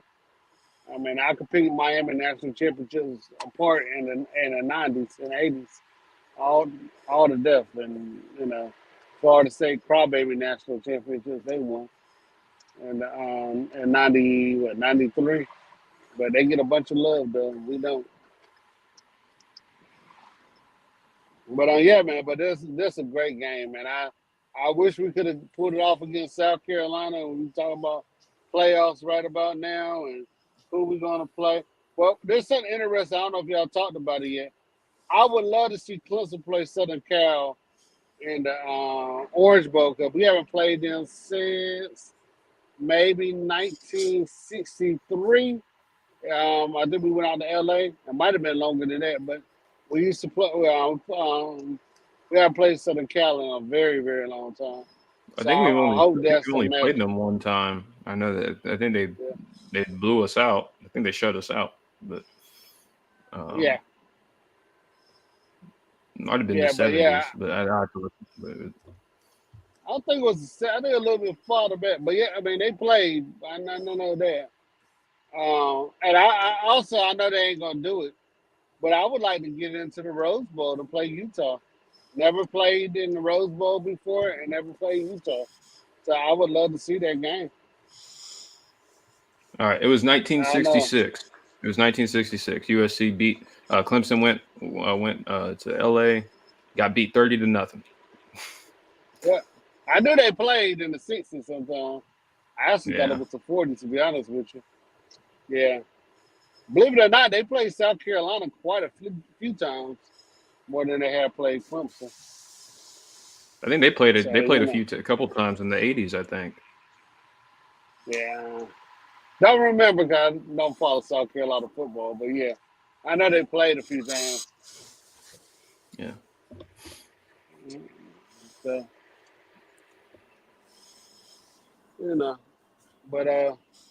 but yeah, fellas, man, I'm sorry my phone kept going out. No, you good, man. Thanks for all good, man. Stopping back by. It's I'm glad you got to get your thoughts out there, man. We kept trying to bring you on, but yeah. Yeah, they had a power hit in Moore County. So, I guess when you go through the internet way to go through the roads, it was blocked out there. Yeah, I heard they had a big power outage out there that they were working on. Right. So man, I don't know, but man, I can't wait till next season. I think we got a bunch of good speedy receivers. I hope our boy be all right. He seems like he about to get injury prone. Collins. I hope that he comes back and he gets healthy, and I think we're gonna have a very interesting team next year, especially with our offensive line and our running back. Because I think Lay. I know he got a personal foul towards the end of the game, but I think he's gonna be pretty good at left tackle. He was highly recruited. Is Parker coming back too? Number 64. Walker Parks. Yeah, he's back. Walker Parks, he'll be back. Oh yeah. So the whole offensive line outside. Yeah, McFadden's the only one we lose. Yeah, I thought McFadden should have stayed at right tackle, but I mean, I know Miller came in, but I thought McFadden's going to be a heck of a right tackle in the pros or right guard. Yeah, I think he's probably going to play guard. He'll probably be an inside guy. Yeah. Do you think the lack of our offensive linemen doing anything in the pros has hurt Clemson recruiting? I know we get Lay in and we got a couple other guys, but do you think that type of development over the years has hurt Clemson recruiting, the offensive linemen? I mean, I think it has hurt them in the past, but it's not hurting them. It's clearly not hurting them right now with the guys they're pulling in. But so I don't know. I mean, I think it's probably hurt in the past, but I think you're going to see more. I think Clemson, you're going to see more production out of at that position pretty soon. I think Clemson is recruiting offensive line better than they have it at any other point in since Dabo's been the head coach. So yeah, I think part of the reason for that is we didn't recruit. We weren't the best at recruiting offensive line. Like you're saying, we've gotten better recently. And we've started recruiting, some guys with some more size who can develop into Clemson NFL offensive linemen. But I think part of the problem was we were recruiting the wrong type of offensive lineman for a while. Right. And we've kind of shifted and really started bringing in some really good linemen. So, I think both things. Yeah, it's hurt us, and I think we're starting to remedy that now. Yeah, because Mitch Hyde has really shocked me that he didn't. I think he might have made a practice team the Cowboys for a little bit, but I know Jordan Cameron, Jackson Carmen. I don't think he's even in the league right now. I mean, No, I he don't know is. if He he's still still is. on. Wasn't he with the Bengals? Yeah, He's still with the Bengals. He's not a starter. I think he's a backup. right. Backup guard, I think. But yeah. Yeah, Jackson Carmen Still was. He kind of. I don't know about his career either. I thought he would have done a lot better, but It's that's still early. why. I mean, he's only 2 seasons, so I don't know. Yeah, it's kind of hard to say sometimes, but yeah, we'll see what he does over the years. Jackson Carmen. Yeah, we'll see. It's still early. He could still make it. Yeah, I know recruiting day is what, next Wednesday, signing day. Are y'all looking forward to any of the running backs? I know that's been a big thing on a lot of people that follow Clemson football, is that the lack of depth at running back. I know we got 3 good ones, but anything coming down the pipeline y'all looking at? I know. Well, I know we're looking at a couple of guys. We're still hard after Christopher Johnson. He's a South Florida kid. Really fast. One of the a fast riser. I think he's a Miami lean right now. But they got him on campus last weekend. Said he enjoyed, even obviously wasn't the best weekend for Clemson, but I think some people don't really understand that most recruits, when they go on visits, they don't really care about the result of the game. It's really about the experience and all that. I don't think Clemson losing was hurting them too much. Because I heard a lot of good things coming out of a lot of recruits visits there. But yeah, so Christopher Johnson's one of them.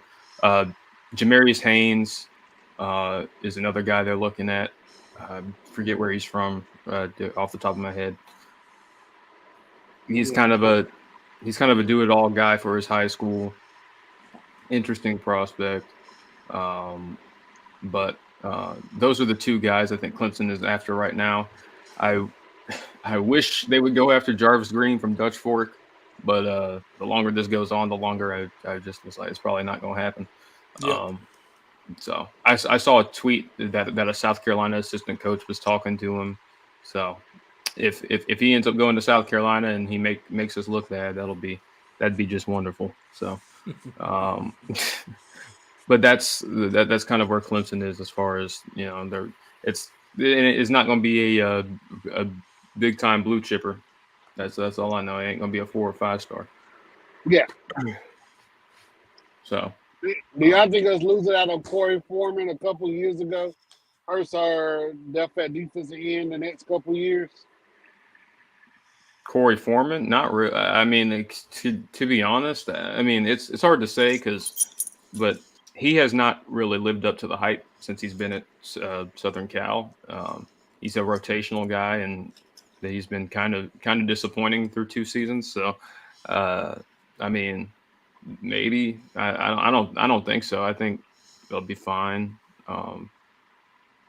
It would have. I mean, it would have been interesting to see what he looked like in this Clemson defense, and maybe with Clemson's defensive line development, maybe he turns out a little bit better. But I don't know. It sucked to lose him when it happened, but he hasn't really panned out. Yeah, I think the depth of Clemson kind of run. What I'm shocked about.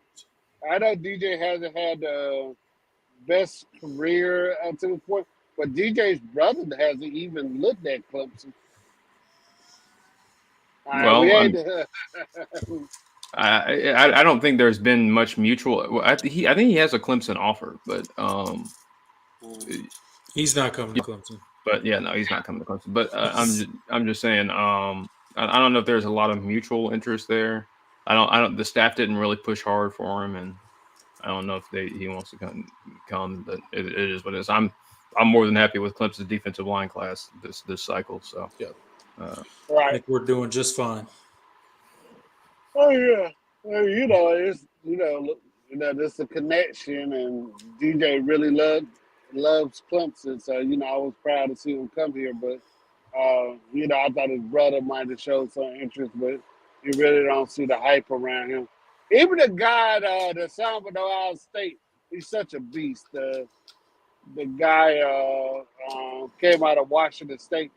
I don't think we showed much interest in him either when he came out. I can't remember his who are you name. talking about? I can't remember his name. He's Samoan. Came out of Washington State. Plays for the Ohio State right now. Oh, I don't think JT. Clemson really Oh, JT Tuimalau, the kid. Yeah. Yeah. We didn't seem like we showed much interest in him when he came out. I know you can't sign everybody, but that was one thing that shocked me because he's nasty with it. But I don't know if y'all about to wrap things up. Yeah, I just want to let y'all know it was just the area, man. The area is killing me. Yeah, so I just want to get back on here with y'all, man. I know I missed a great show. Yeah, man. Thanks for popping back on with us. Yeah. Yeah. So we get to see who we're gonna play in the bowl tomorrow. I have a funny feeling it's gonna be Tulane. No. So, I don't think so. No? Who do you think it's gonna be? I feel pretty sure it's gonna be Tennessee. Oh yeah, that'd be a good one. And last time we kicked their ass in the bowl, I know. So yeah, it's been a while since we played them. It'd be nice to play them again. I think Tony Elliott was a captain on that team. Yeah. Tennessee's the reason why Clemson went in probation in the 80s, right? Tennessee? No. Yep, because the players that Clemson was paying, they wanted out of their scholarship, and Danny Ford wouldn't let them out. So, and they wanted to go to Tennessee, so they told on Clemson that they were paying players. So, yeah. I've never heard that. Wow. First off, my uncle played there in the 80s. Second, if you go look at the opening of the Orange Bowl between Nebraska and Clemson, it talks about it. So if you ever get a chance to go back and look at it, it was two offensive linemen. They said that they wanted out their scholarships and they had wanted to go to Tennessee. And, Danny Ford was answering questions because, Danny Ford got mad at the media because they were like, why y'all keep asking about guys that are not here? We here to play the game. You asking Nebraska about all their players. You ain't asking about the players that are here right now. And he got mad and took all the players out of the media day. So you go back and look at the opening of the Orange Bowl, and it talks about it. But Tennessee's the reason why they went on probation in the 80s. So, but yeah, that's interesting. I didn't know that. Yeah. Oh yeah. I did not know. I didn't know it was Tennessee. I mean, I knew somebody snitched on Clemson. Yes. Yeah. That's why DeAndre's our resident college football historian there. He's always coming with the facts that we don't know. Yeah. Like I said, go look at it. It's up there. Go look at the first part of the Orange Bowl game. How you doing? Yeah, you'll see that it was Tennessee. Tennessee was dry snitching. Wow. Oh, yeah. Well, now I hope we get them even more. Yeah. That's probably one reason why they don't play like they used to, because of that particular what them snitch. How you doing? Them snitching on us. Man, $13. But it's funny fact. There's a lot of hatred there. The people don't. But then we recruit the same area, Charlotte and Atlanta and Northern Georgia and places like that. And they would them want to come up, they probably looking forward towards that game. So, a lot of history between those two schools.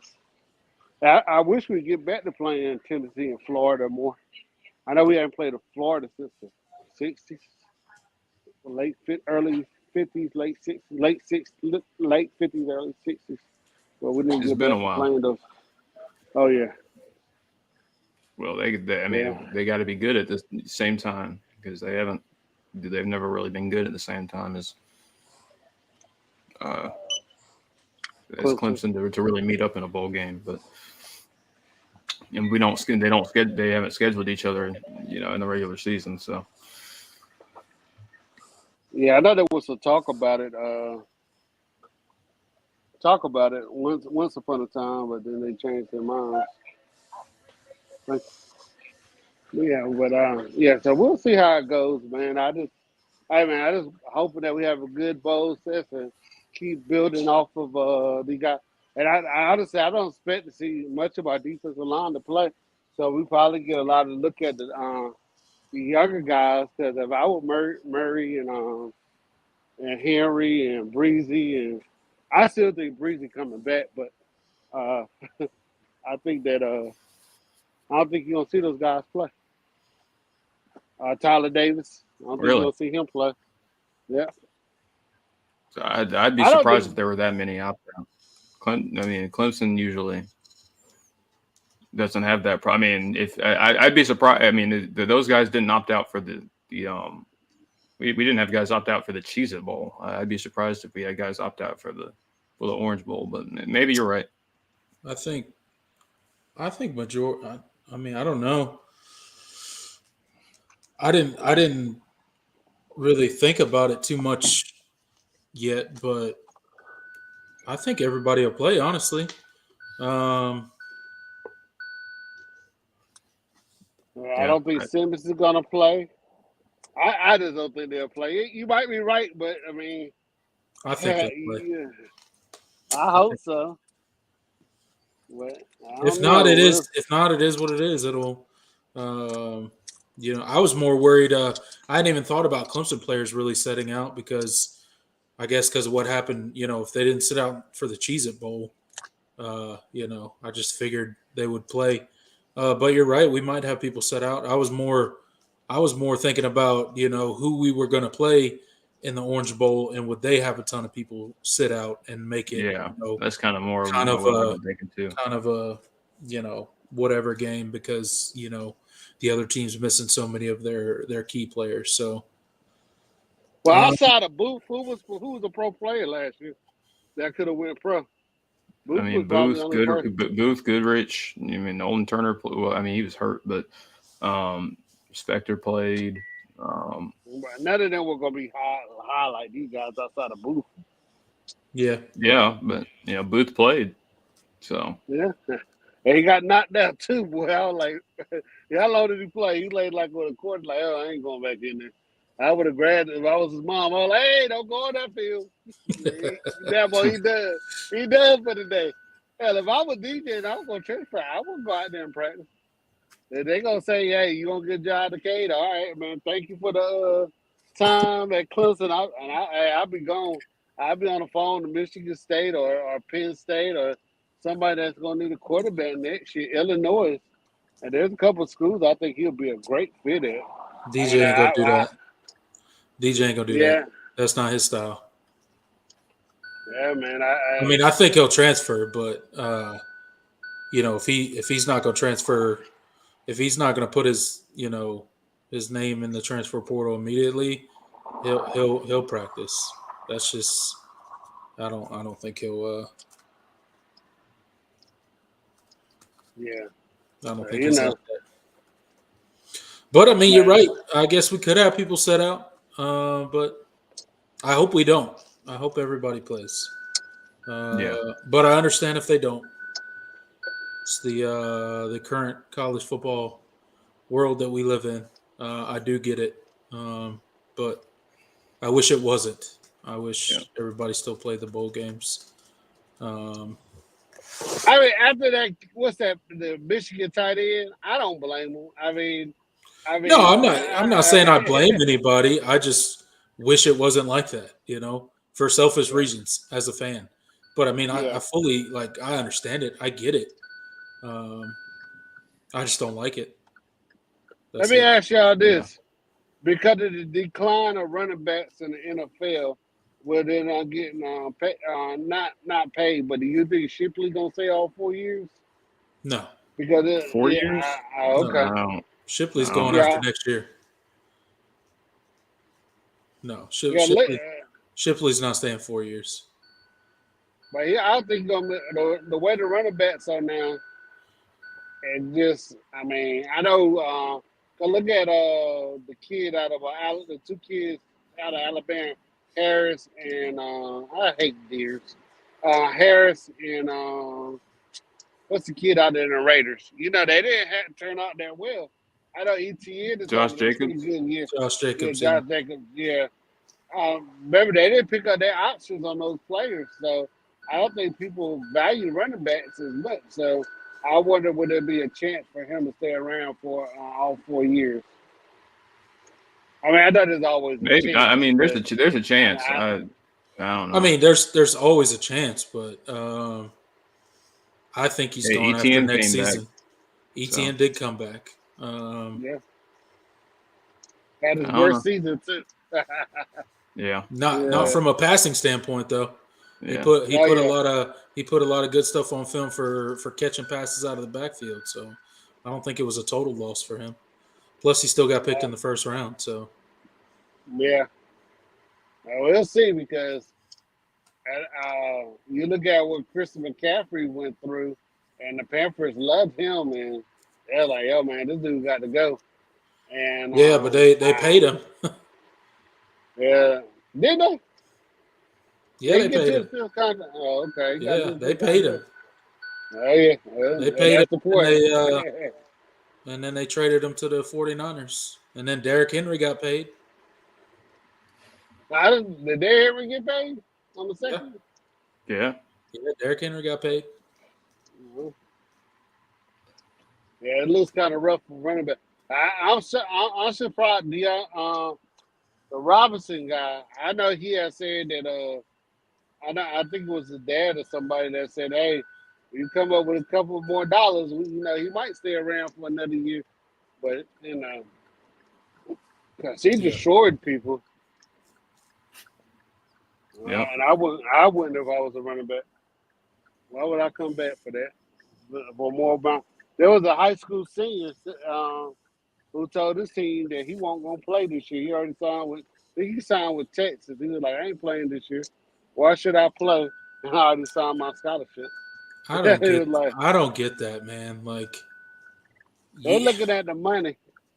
I understand, but like you realize you're handicapping yourself, man. Like we were talking about it earlier, and I don't remember what we were talking about, but football is a developmental game. Like you still have so much to learn.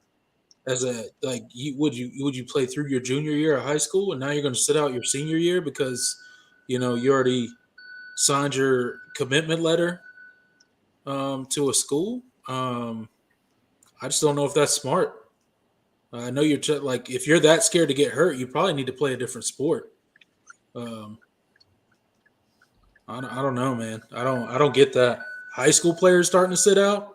Come on now, that sounds ridiculous. Oh, yeah. Well, I know here in North Carolina, I think it was a couple years ago when they had I don't know if you remember this craving, the 4AA, the 4A, and all of that. But there was a guy that was highly recruited on a 1A level, and the team that they was playing had a 1-10 record, and he ended up getting hurt during the playoffs, and you never heard from him again. So I mean, there might be some truth to it. You just never know. You gotta look at these kids. It's all about money for them, and I can't blame them. Yeah. So but you gentlemen, I'm grateful to have y'all, and I can't wait till we do this again. Maybe we'll do a preview of the recruiting when we get together next time. Yeah, when we get together, and that's what we'll say and talk about it when it's over. Yeah, we can talk about doing something like that. We'll talk offline about it. See what you guys want to do. Absolutely. All right, brothers. Y'all have a great night. I'm gonna go get some sleep. All right, DeAndre. Thanks for stopping by, man. We appreciate you. All right, bro. We'll talk to you next time, man. ACC champs. Y'all have a great night. champs. All right. Another Clemson championship.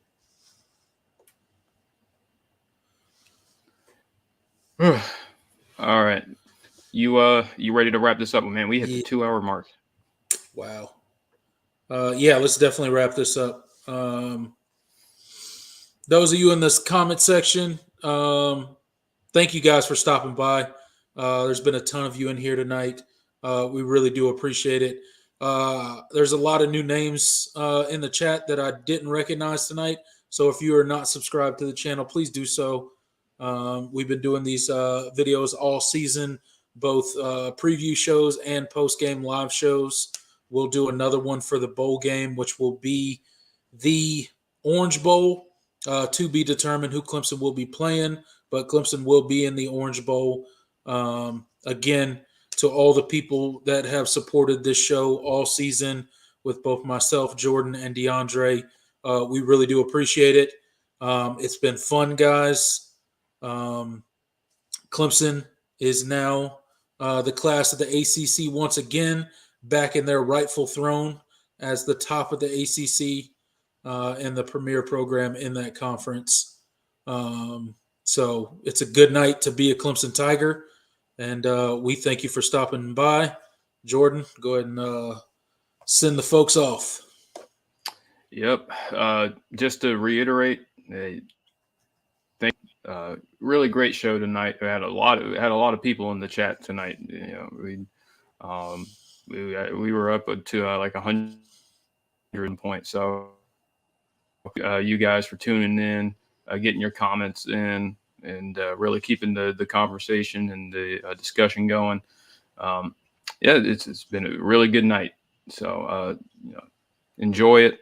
It's you definitely got to appreciate it more because Clemson was obviously not in this position last season.